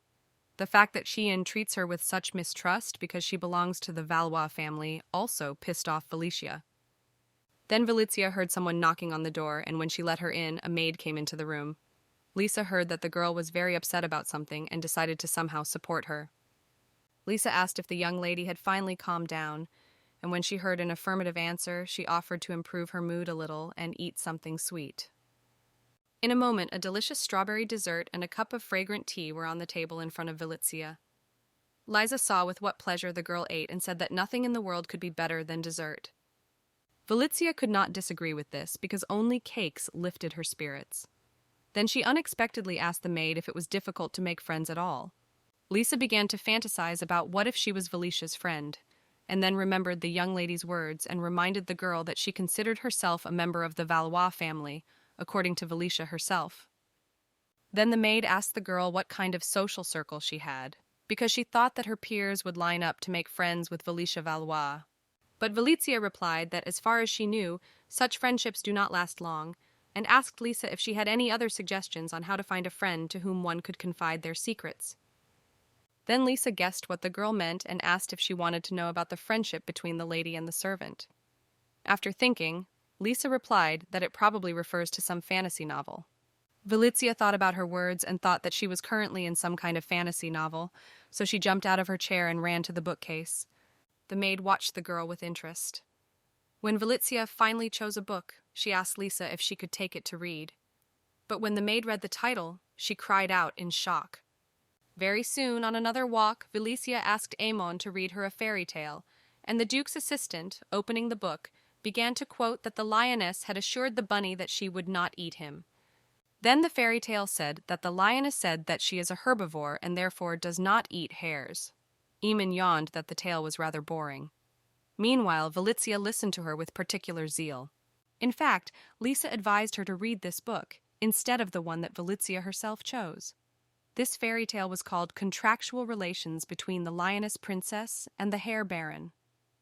When the girl asked what this fairy tale was about, the maid said that it was about how a lioness and a hare overcame the difference in social status and began to be friends. The maid explained that this fairy tale is intended for all age groups, and although Lisa mumbled something incomprehensible under her breath, Valicia decided to take her advice and reread this fairy tale. Meanwhile, Amon read a dialogue between the main characters of the fairy tale where the lioness assured that she eats hay, offering to demonstrate it to the hare. Valicia clapped her hands at Amon's acting. When Amon finished reading the tale, He asked if the little lady was satisfied with his expressive reading, and Valizia enthusiastically said that a better reader than her baby could not be found. Valizia read this book for Cian. After all, this story is about a lioness from high society who proved to a hare that there is no difference between them. Of her kind, Valizia was a lioness, and Cian was a hare. Therefore, Valizia rose sharply to her feet and said that now she must taste the hay with the hare. Before Amon could tell her to shake off the grass, the girl quickly ran away. Amon finally shouted that the lioness might not be able to digest that hay if she ate the hare's food, but Valizia did not listen to his advice and immediately ran to the house, looking for the room where Cian was. The maid, who left the room, asked Valizia what she was doing here. The girl asked if Cian was in this room. The maid replied that she had offered to call the boy out. The young lady replied that she would go into his room herself and timidly looked inside. The boy was standing by the window and seemed to be enjoying the sun's rays that pierced through the glass. Looking at the boy's appearance, Valizia doubted that he was a real slave. Most likely he reminded her of someone from the aristocrats, and then the boy noticed the girl and greeted her. Cian immediately asked how the girl was feeling, because during their last meeting she had been so quickly taken off her socks and dragged into the room that the boy was worried about her well-being. Valizia mentally cursed Amon for humiliating her in front of the boy, but then she decided not to pay attention to it. The boy wondered what she meant by her insistence on catching up with him. Valizia decided not to start their relationship with a lie and said that last night she wanted to destroy Valois' secret documentation and therefore apologized for her action to the servants the next morning. Then the girl added that in addition to that, she also fell on Cian and therefore felt uncomfortable, but now she asked him to forget about yesterday's events and offered him to have breakfast together. The boy said that the Valois family would not approve of her decision to associate with a slave, so he was worried that Valizia would have problems with the owner of this estate, who would consider her a bad child. That girl optimistically said that getting into trouble and being a bad child are completely different things, so she suggested that he not worry about her relationship with her father. Valizia said that there is nothing wrong with the fact that she will act as she sees fit, and it does not mean that she is a bad child. She asked what he thought about it, and when the boy pondered Valizia's words, the girl joyfully clapped her hands and offered to put aside these sad thoughts and go to breakfast together. Kian felt ashamed because he knew he didn't have the fancy steaks for breakfast like they had last time. The girl, looking at a piece of bread, said that now she is a lioness and must eat it. After taking the first bite, Valizia thought that the boy's food was very different from what was served to her for breakfast. But there was no way back, and she decided to finish this matter. When she looked at Cian's plate, she noticed that it was already empty. Then Valizia offered to order something from the desserts. The boy was not against such an idea, so he happily agreed. Valizia called the maid and told her to bring dessert, and when Lisa asked if she wanted her favorite strawberry cake, Valizia said that today they would eat a signature dessert. The maid was very surprised and reminded that this is a signature dessert that is eaten only by members of the Valois family, so she asked whether to carry such a dessert for the slave as well, and Valizia said that of course it was. Although Lisa was against it, she followed the order of her landlady, and soon the children were standing in front of a portion of dessert. Valizia solemnly said that she wanted the hare to try her food now. But Cian did not understand what she was talking about. As soon as Valizia broke off the first piece and was about to eat it, Cian stood up and shouted for the girl not to eat it. All the guards, led by Amon, immediately took out their weapons and pointed them at the boy. One of the guards pushed the boy, and he, unable to resist, fell to the floor. The guard asked how he dared to get up from the chair when the young lady wouldn't let him.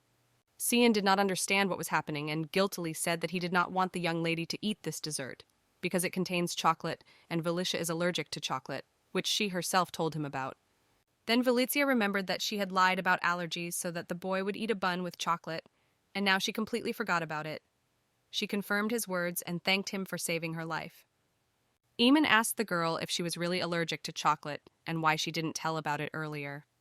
The police replied that they had forgotten about it and asked them to lower their weapons. When the guards finally put away their weapons, the girl shouted that Cian had been a slave before, but now he was just a child who also needed protection and proper treatment. Already left alone, the boy took out of his pocket a magic pendant thanks to which he communicated with the master. He knew she had already left a message for him, but he didn't want to open it. Xian remembered that the asking price was 50 gold coins, no more, no less. That's how much she promised for his work. But after activating the pendant, he heard a greeting from the master. The master asked what happened because he should already be at the Valois family estate. Then the boy replied guiltily that nothing special had happened and he needed more time to observe. Cian then remembered Valicia's words about the need to protect the children and told the master that someone had said those very words recently.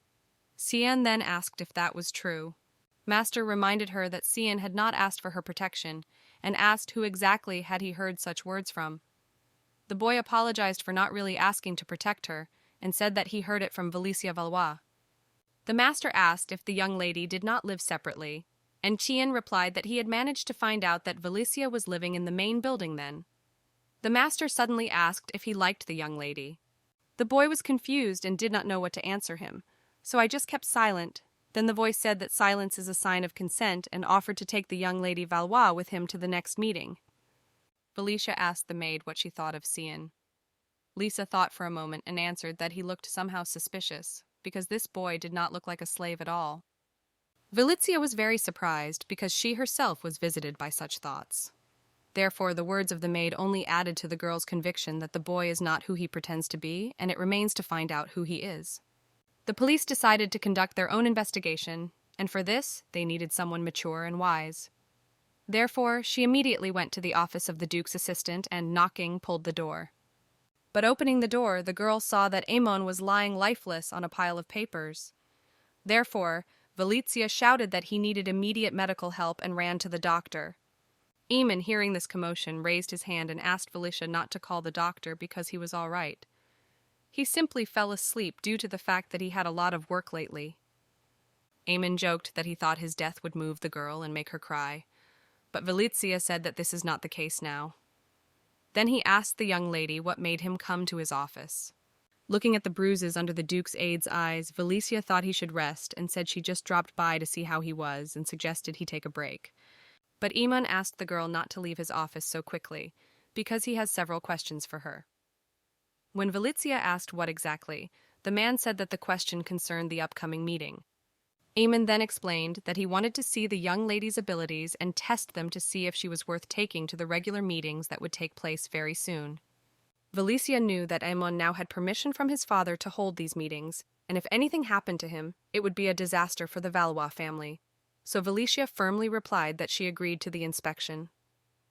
Amon asked his first question, who will be his future wife? Valicia thought that she was certainly no prophet because she had no idea who would marry the Duke's assistant. Then it occurred to Valicia to teach the baby, and she pretended to concentrate on this question and began to ask aloud who would be the wife of their baby. Then Valicia made a serious expression on her face and said that she saw 100% that the future wife of the baby would be a man. Stunned, Amon asked the girl if she was sure. Valicia specified that this man would be taller than Amon and stronger than him. The Duke's aide fell to the floor in shock. The girl decided that this would be enough and was going to leave the office. But Amon, grabbing her by the legs, said that they were not done yet. Valicia looked around and asked if he had any more questions for her, because she could tell him all about his future. Amon stood up, composed himself, and said that now they had to move from joking to more serious matters, and their real test would begin with the next question. Amon asked the little girl in a serious tone when Master Kai and Master Bian were due to return to the estate. Valicia thought and decided that this question could help Amon in the future. Amon was the Duke's chief aide and knew the entire schedule of the Valois family. The girl thought and said that the boys would return in a month, to which Amon triumphantly told her she was wrong. Valicia knew that the boys were supposed to return in a year, but something would change, and in a week Amon would receive a letter from the academy. And she knew about this like no one else, because she had already experienced all this in her past life. Therefore, the girl said that in a week a letter will come from the academy, which will inform that the boys will return home. Amon began to look over the schedule, looking for any changes in it. Valicia decided to add that in a week her maid would carry 2 swords with her. Amon smiled and asked why the nanny was carrying a weapon. Then the kid had no idea how right Valicia would be. When they sat opposite each other in a more comfortable setting, the Duke's aide asked how far the girl knew about their future. Valicia said that until her 19th birthday. Amon asked what would happen next, and the girl answered that she could not see anything further. Then the assistant thought about it and said that probably Valizia wanted to get rid of the secret documents in order to warn their future. Amon looked into the girl's eyes and asked what kind of future did she see. Valizia did not understand how to tell him that in a few years they would all die together. The girl was holding a cup of tea and was just silent. Amon pressed her for an answer, asking if that was where the Valois family would start any trouble.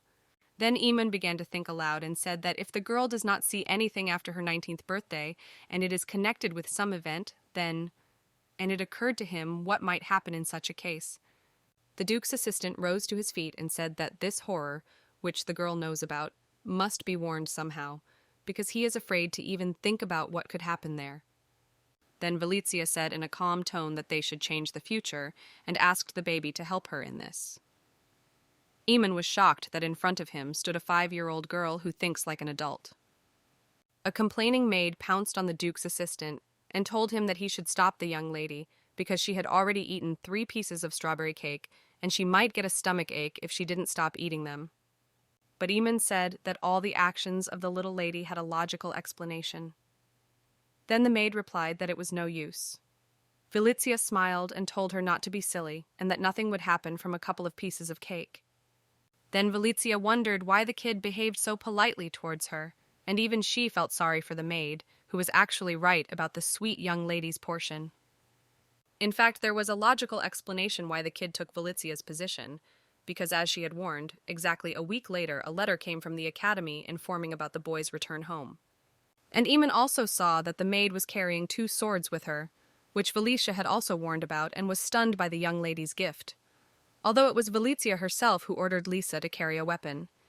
After the Duke's assistant was convinced of Valicia's gift of clairvoyance, he was completely on the side of the girl and supported her in everything, closing his eyes to all her whims. And then Amon suddenly asked if eating a lot of sweets was related to the mission of saving the Valois family. Valicia replied that it brings her happiness, which in turn affects Valois. Amon thought about it and said it was nice that her happiness was affecting the Valois family, then suddenly took the plate with a piece of strawberry cake away from Valicia. Valicia blinked in shock and looked at Amon. She asked why he was taking this delicacy, since it must be directly related to their mission. But Amon, smiling, said that there is no need to make a fool out of him and that he should be concerned not only about the Valois family and about the health of the young lady's teeth, which he is currently taking care of.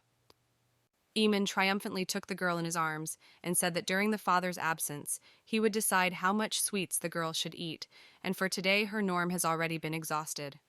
On the walk, the girl cried because she was not allowed to finish that delicious cake. Now she was in a completely bad mood, and she did not understand at all how Amon could do this to her. The girl was mad that everyone around actually cared about her health and was right, and she really wanted more sweets. Therefore, Valizia lay down on the grass and decided to calm down. Valizia paid attention to how clear the sky is today and how brightly the sun shines. Therefore, the girl decided to sleep a little. Then she heard footsteps and a voice calling her name, Willie. The boy approached Valizia and, leaning over her, asked why she was lying here with her eyes closed.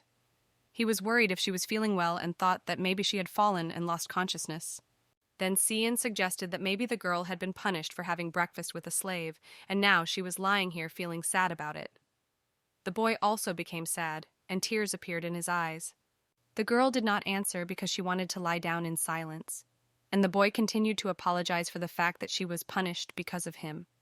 Then Valizia opened her eyes and asked the boy not to cry. He was so glad that he was not to blame for her tears that he reached out to her and joyfully embraced Valizia. She blinked with surprised eyes because she did not expect such a reaction from the silent boy. Valizia said she was fine and asked Cian not to cry. And then as she released herself from his arms, she asked if he was better and why he cried when he saw her. The boy replied that Valizia did not move at all and he thought that something had happened to her, so he was afraid for her. To which Valizia replied that she just lay down on the ground and wanted to sleep. Then the boy was asked how she could think of sleeping in such a place. Valizia replied that she did not see anything wrong with it because she just wanted to rest. Then Cian said in a raised tone that she should know that sleeping outside is quite dangerous, and she should remember that. Valizia did not like that he, like her servant, condemned everything she did. The girl was annoyed by the fact that she was a direct descendant of the Valois family, and everyone wanted to poke their nose into her life and teach her how to do the right thing, although she wanted to decide for herself what to do.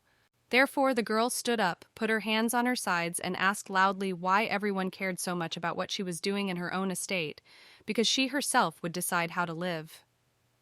The girl caught herself at the thought that she was behaving like a thief's daughter again, and saw that she had offended Chian with her words, who got up and said that it was better to sleep in the manor anyway. The boy turned and walked away from the bewildered Valicia, who had already regretted her hot temper 100 times, and asked the boy to stop, and they could discuss everything calmly. Valicia was maddened by this hyper-concern on the part of everyone around her, but she felt guilty for her behavior in front of Cian, so she caught up with him and decided to apologize. Valicia looked into his eyes and said that she was very sorry for her behavior. She apologized for the superior tone in which she spoke to him. At first, the boy hesitated whether to forgive Valicia, and then asked if she would still communicate with him like this. He asked Vili to promise not to do this again. A joyful smile appeared on Valicia's face, and she, holding out her finger to him, said that they should reconcile, because she promises never to offend Cian again. Then the two little fingers of the children touched each other, and they made a promise that they would not hurt each other in the future. And although it was similar to children's toys, it was something personal for them. When Valicia asked how he found her, the boy explained that he was specifically looking for her because thanks to Willia he gets good food and medicine, but he does not know how to repay it, so he offered to become Valois's servant. Valicia explained that she just wanted to play with him and not necessarily pay for it. But when he really wants to, she offered to stay and work in the Valois house. Valicia explained that in this case he will have personal money and he will be able to play with her every day. Although she does not insist on this, he can take advantage of her offer. The boy thought about it and asked if he could trust the Valois family. Then Valicia said that she is constantly visited by thoughts that Cian is not a simple slave, and he really doesn't like the Valois.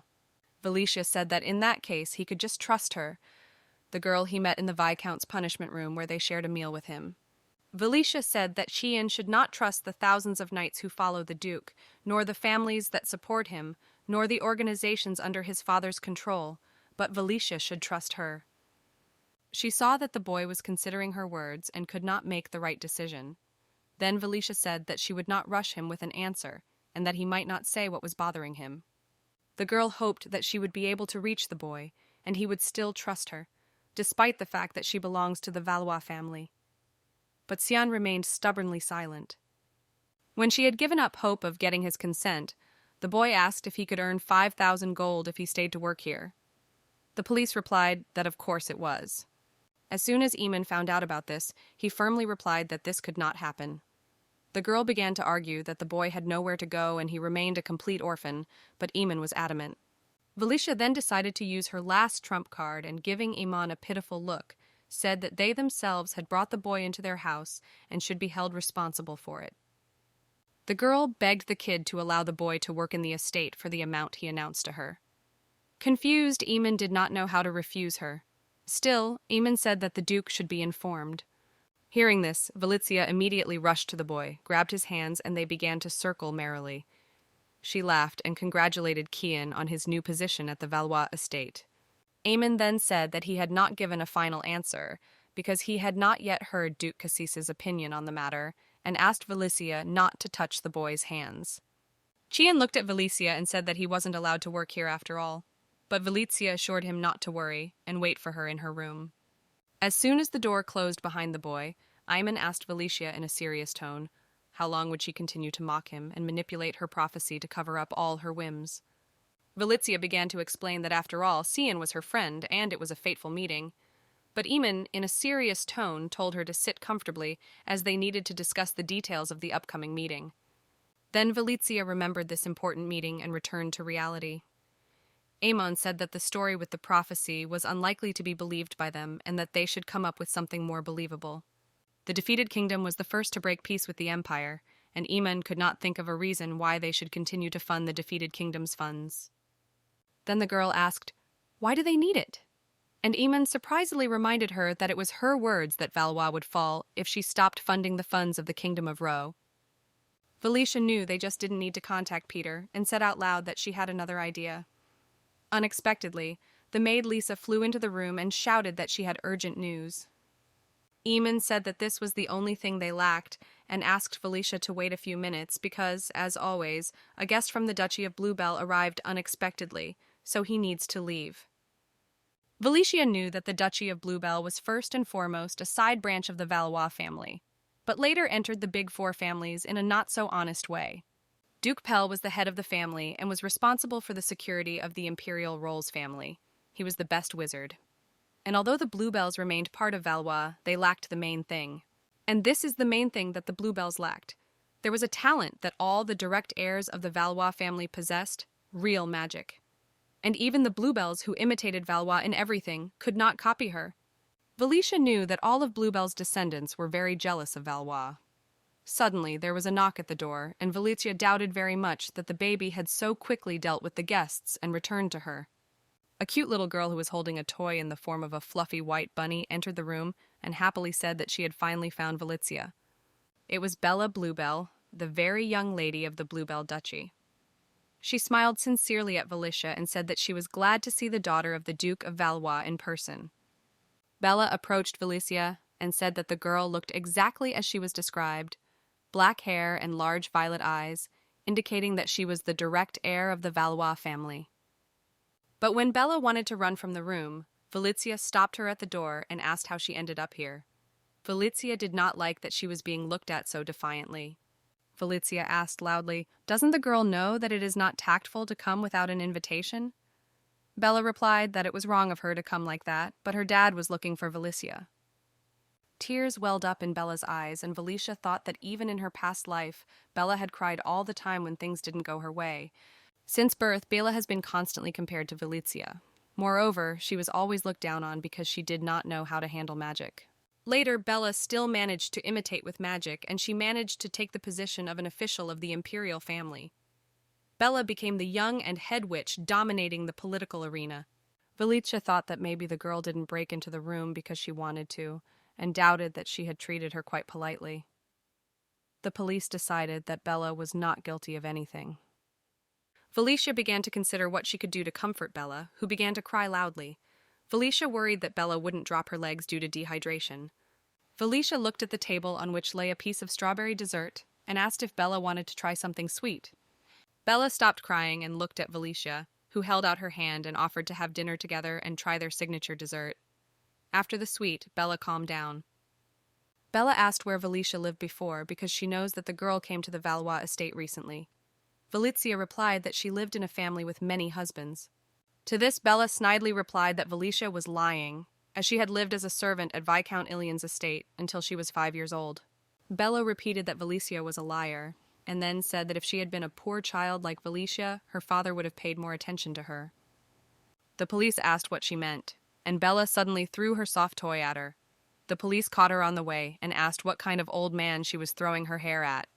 But Bella started to roar loudly to the whole room. Bewildered, Felicia could not understand what was happening here. Suddenly, the door to the room opened, and Bella's angry father appeared on the threshold.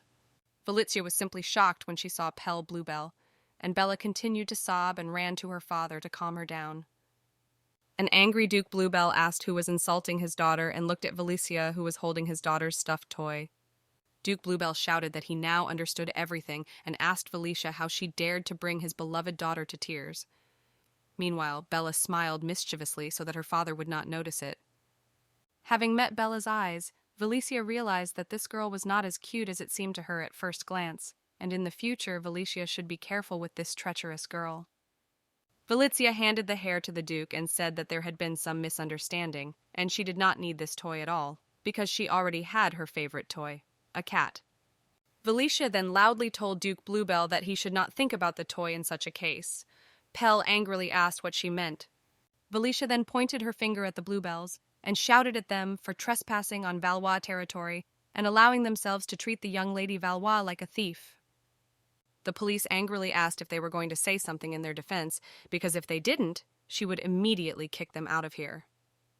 The angry Duke Bluebell shouted that Felicia should not allow herself to communicate with the representatives of the Bluebell family in such a tone, because she is only a 5-year-old fool. Then Felicia shouted at the top of her lungs for the guards to immediately come to the room and arrest Duke Bluebell and his daughter, who had illegally broken into their estate. and when the knights rushed to the distinguished guest, the voice of the Duke's assistant was heard in the room, who ordered everyone to stay in their places. He looked at Valizia and said that he will deal with this matter personally, so there is no need to be so anxious. Amon asked everyone to leave the room, and when only Bluebells and he and Valicia remained in the room, they started a conversation. Pell angrily said that apparently Valicia had been a servant until now, because he didn't know how to explain her lack of manners. Duke Bluebell also offered to find her a good teacher. Amon glared at Valicia and said that Duke Bluebell was right, and he completely agreed with him. The girl thought with fear that the Duke's assistant was very angry, although she hoped that he would be on her side in this conflict. Amon approached Valicia and took the stuffed rabbit from her. And then, approaching the Bluebells, Amon said in a serious tone that the Duke probably did not know that in the territory of the Valois, the word of the Valois family was an iron law for everyone present. Amon added that even if Valicia had done something to Lady Belle, it should in no way concern the members of the Valois family, and then, with a smile on his face, asked if Bluebell had anything to add to that. As Bluebell stared dumbfounded at the Duke's aide, Amon added that he must inform Cassis of Pell Bluebell's surprise, uninvited visit while he was away. A frightened Duke Bluebell began to make excuses that he was just passing by and had a look at Cassis's estate. He did not want to incur the wrath of the Duke of Valois. Amon just watched Pell with a smile. Bluebell then angrily yelled that enough is enough and that he got what he wanted anyway, so they should get out of here immediately. Pell pulled his daughter, and they hurried to leave the room. Amon and Valicia with victorious looks saw off the Bluebells, who bowed their heads and tried to disappear from the Valois estate as quickly as possible. Then Valicia thought that only thanks to Amon managed to end this dispute peacefully, because if her father had been at home, everything could have ended very differently. The Duke's assistant saw that something was bothering the girl, and therefore apologized for the fact that she witnessed this incident. But Valicia was completely immersed in her thoughts. Then the girl joyfully exclaimed that she had a brilliant idea about the foundation of the Kingdom of Ro, and if they did exactly as she came up with, then this would solve all the problems. Already in his office, Amon noticed a letter from His Highness and read in it that Cassis admires his daughter, saying that she is as talented as all the representatives of the Valois family. Amon then decided that His Highness should know about the events that had taken place today, and taking his pen in hand, the Duke's aide concentrated on describing everything in detail to His Highness. Amon wrote that when he escorted the girl to her room after the incident and told her not to worry about the Duke's words, she replied that she was not hurt at all, because she was a real Valois. Amon wrote in the letter that he wants to witness how this little girl will affect the future of Valois, and he believes that she will be able to change fate for the better. His Highness read that the regular meeting will be held as scheduled and without incident. Amon then reported that Duke Pell, as usual, came to the estate without warning, and there was an incident where Valicia was offended. Amon also reported that the slave they took to their estate befriended the young lady, and she wanted to make him an employee of the Valois family. After reading all these messages, Duke Cassis was so angry that he burned Amon's letter to his uncle. The knight who entered the room asked what happened, seeing that the owner was very angry. Duke Cassis shouted that they were returning to Valois Manor immediately. The knight reminded that the Empress was coming tomorrow for the meeting with whom they had been waiting so much, and seeing the look of Cassis, ran immediately to carry out the order. The Duke couldn't get out of his head that the boy was holding his 5-year-old daughter's hand. He decided not to leave Valicia alone with the little scoundrel, and to return home urgently. The next morning, Valicia ran to meet Amon. On the way, she met Lisa, who reminded her that the girl had forgotten to take important documents with her. Having greeted the young lady, Amon suggested that before they go to the regular meeting, everything should be carefully discussed and repeated. Looking at the girl, Amon noticed that her trouser suit successfully emphasizes the determination of the young lady, and the brooch with the image of a panther will immediately make it clear to which genus Valicia belongs. Amon thought to himself that her face would be enough because she is a true copy of her father. Then the assistant handed her the papers and offered to repeat the topics for discussion. Amon said that he would announce her opinion at the meeting, and in order to show the interest of Valicia Valois, she should read the materials in person. Amon also said that during the gathering, the girl will be asked questions by various representatives of the families, and the girl needs to make an impression by answering them. Valicia started to get nervous after that, and Amon added that since this would be their first meeting with the families, there would be too many questions, so Valicia should be prepared for that. Hearing this, all the papers fell out of Valicia's hands, and she bent down to collect them. She could not control her feelings and understand why she was so worried even before the meeting itself began. Amon saw the girl's excitement, and extending his hand to her, said that all branches of the family want to see not cold-blooded Valois, but those Valois who wish to revive their family. Amon told the girl that she will definitely be able to handle everything, because she is a real Valois. Valicia, encouraged by the words of the Duke's assistant, held out her hand to him and said that victory would be theirs. Already in the meeting room, the girl was already sweating far before it began because of her excitement.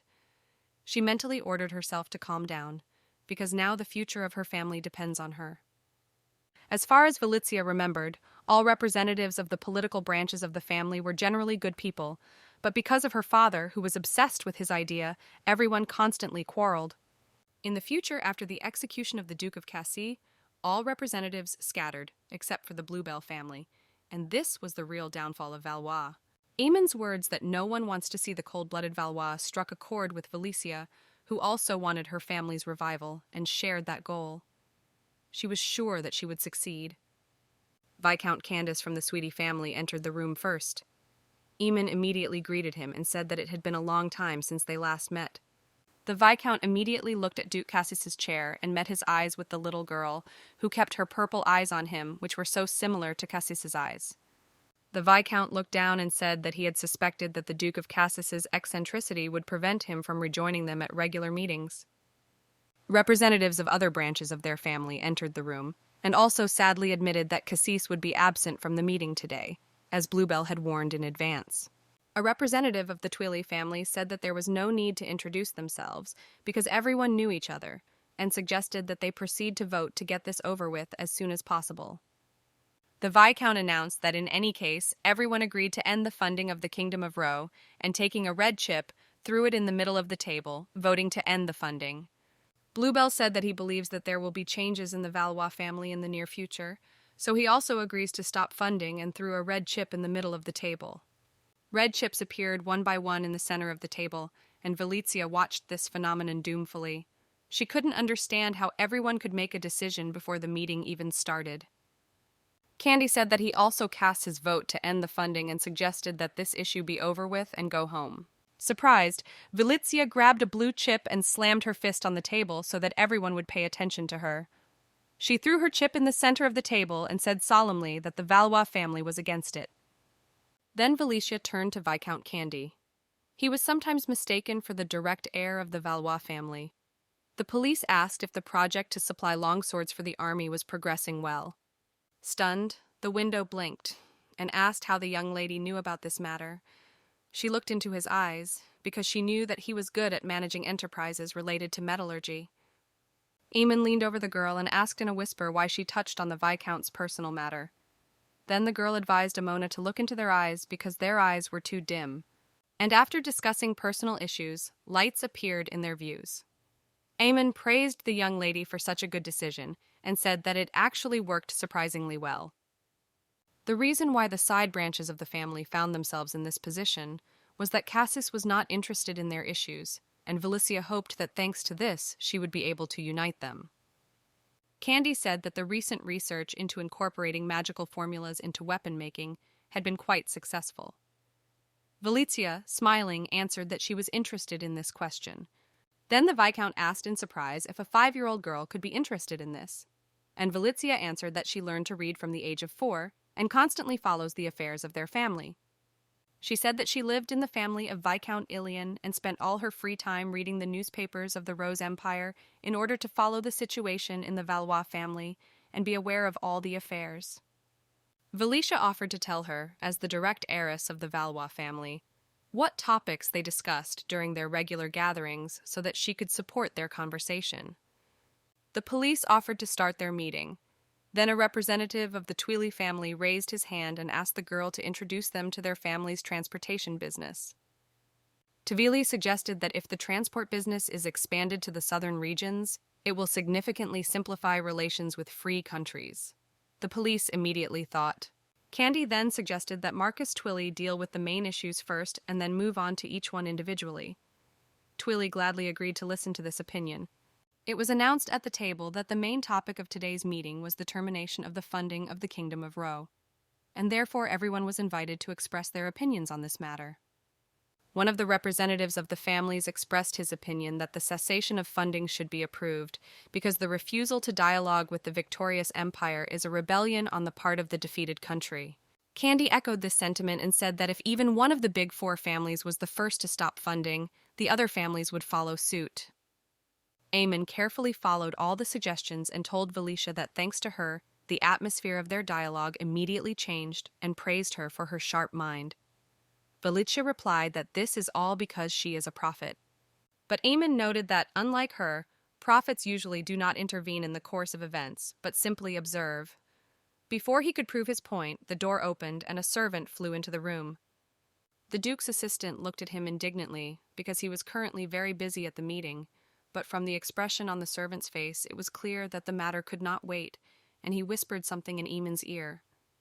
Valicia kept her eyes on Amon and realized that something quite serious had happened. The Duke's aide immediately approached Valicia and addressed her, whispering in her ear that the murderer had been found. Valicia's heart was beating at a frantic speed, and Amon, smiling at the guests, apologized and explained that there had been some misunderstandings, so he had to leave for a moment. The police sat with their heads down and could not understand which murderer they were talking about. And Amon, meanwhile, offered to move on to the discussion of the topic related to financing from their side. The maid saw that the plates in front of Cian were empty and said that he was a great man. The boy replied that Willie had told him to eat well to get better. The maid noticed that today was the day of the regular meeting, so she advised the boy better not to go out into the corridor and stay in his room. He asked if Willie was at the meeting. The maid regretted telling the boy about the meeting and replied that the girl was there now. She thought that the boy was behaving rather strangely, so she quickly cleaned herself and left the room. The master had already told the boy about these regular meetings, and also remarked that it would be good if Cian managed to sneak into them and hear what the representatives of the Valois family were talking about. And although the boy wanted to please the master, he only now began to wonder what she really wanted to do with Willie herself, because the master constantly said that the Valois were terrible people. The boy knew the cruel nature of the master, so he was afraid that she would punish him if he did not follow her instructions and tried his best to fulfill all her orders. The boy reflected that his life had become a living hell until he met Willie. He sincerely did not want anyone to harm Valicia. In this case, there was only one option left for Cian, to somehow earn 5,000 gold coins and get Willie's support that she would take care of him. By then, Cian had made a firm decision that he had to take care of Valicia's safety and get rid of the people who posed a threat to her. Meanwhile, in the assembly room, the representatives of the families began to suspect that something had happened in the Valois estate and asked Amon about it.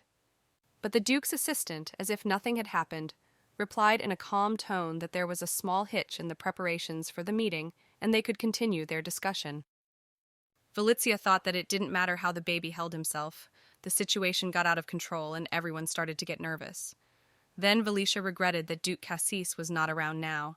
Amon handed the report paper to the young lady and suggested that she speak on behalf of the Valois family, because then everyone would turn their attention to her and stop discussing the situation. Amon and Lisa said they would keep their fingers crossed for her. And Valicia, having received the support of the closest people, boldly stood up and asked the honorable men to listen to her report.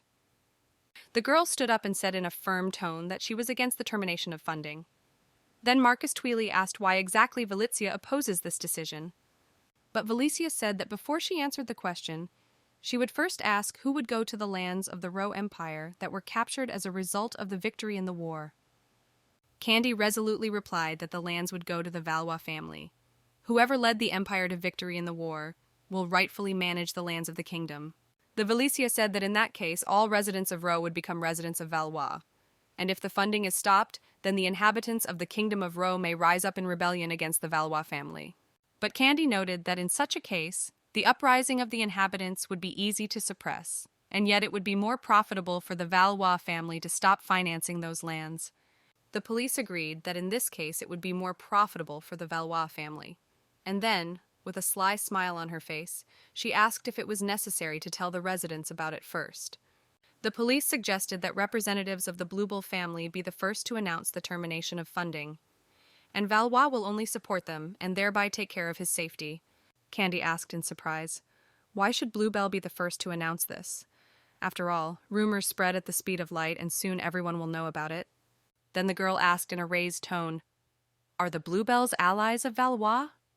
Tweely, surprised, said that the Bluebells were a branch of the Valois family and should be for them. That girl said loudly that despite the fact that the Bluebells are a side branch of Valois, they try to imitate Valois in everything, although they are only waiting for the right opportunity to set up a bandwagon. Valicia said that if she were the head of the family, she would not leave them alone. She said that no one but them could understand how much the Bluebells really hated Valois. Valicia added that even today, at such a crucial moment, Bluebells did not come to the meeting, so as not to take responsibility for making such a fateful decision to stop funding. The police threw a red chip in the middle of the field and said that they would vote to end the funding if they did not announce their decision first. There was a grave silence at the table.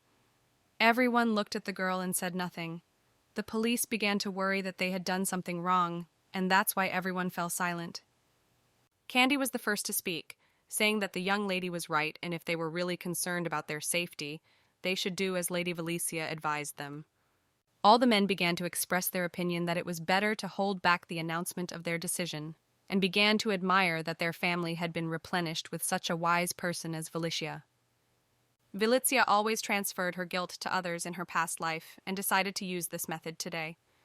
She was pleased that he had brought results for their family, albeit in a less than honest way.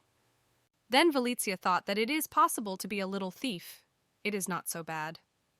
Amon approached the girl and congratulated her on the lightning-fast completion of their meeting. Amon solemnly told Valicia that he wanted to congratulate her on the fact that everything worked out for her, and today he will allow her to eat as many cakes as she wants. The police was delighted with such an award. Lisa flew into the room again, turned to Amon and whispered something in her ear. The police ran up to the assistant and asked what happened. He said that the killer was found dead. At that moment, the chandelier on the ceiling began to crack and flew down with a thud. Amon immediately covered the little lady with himself and advised her not to go far lest this should happen.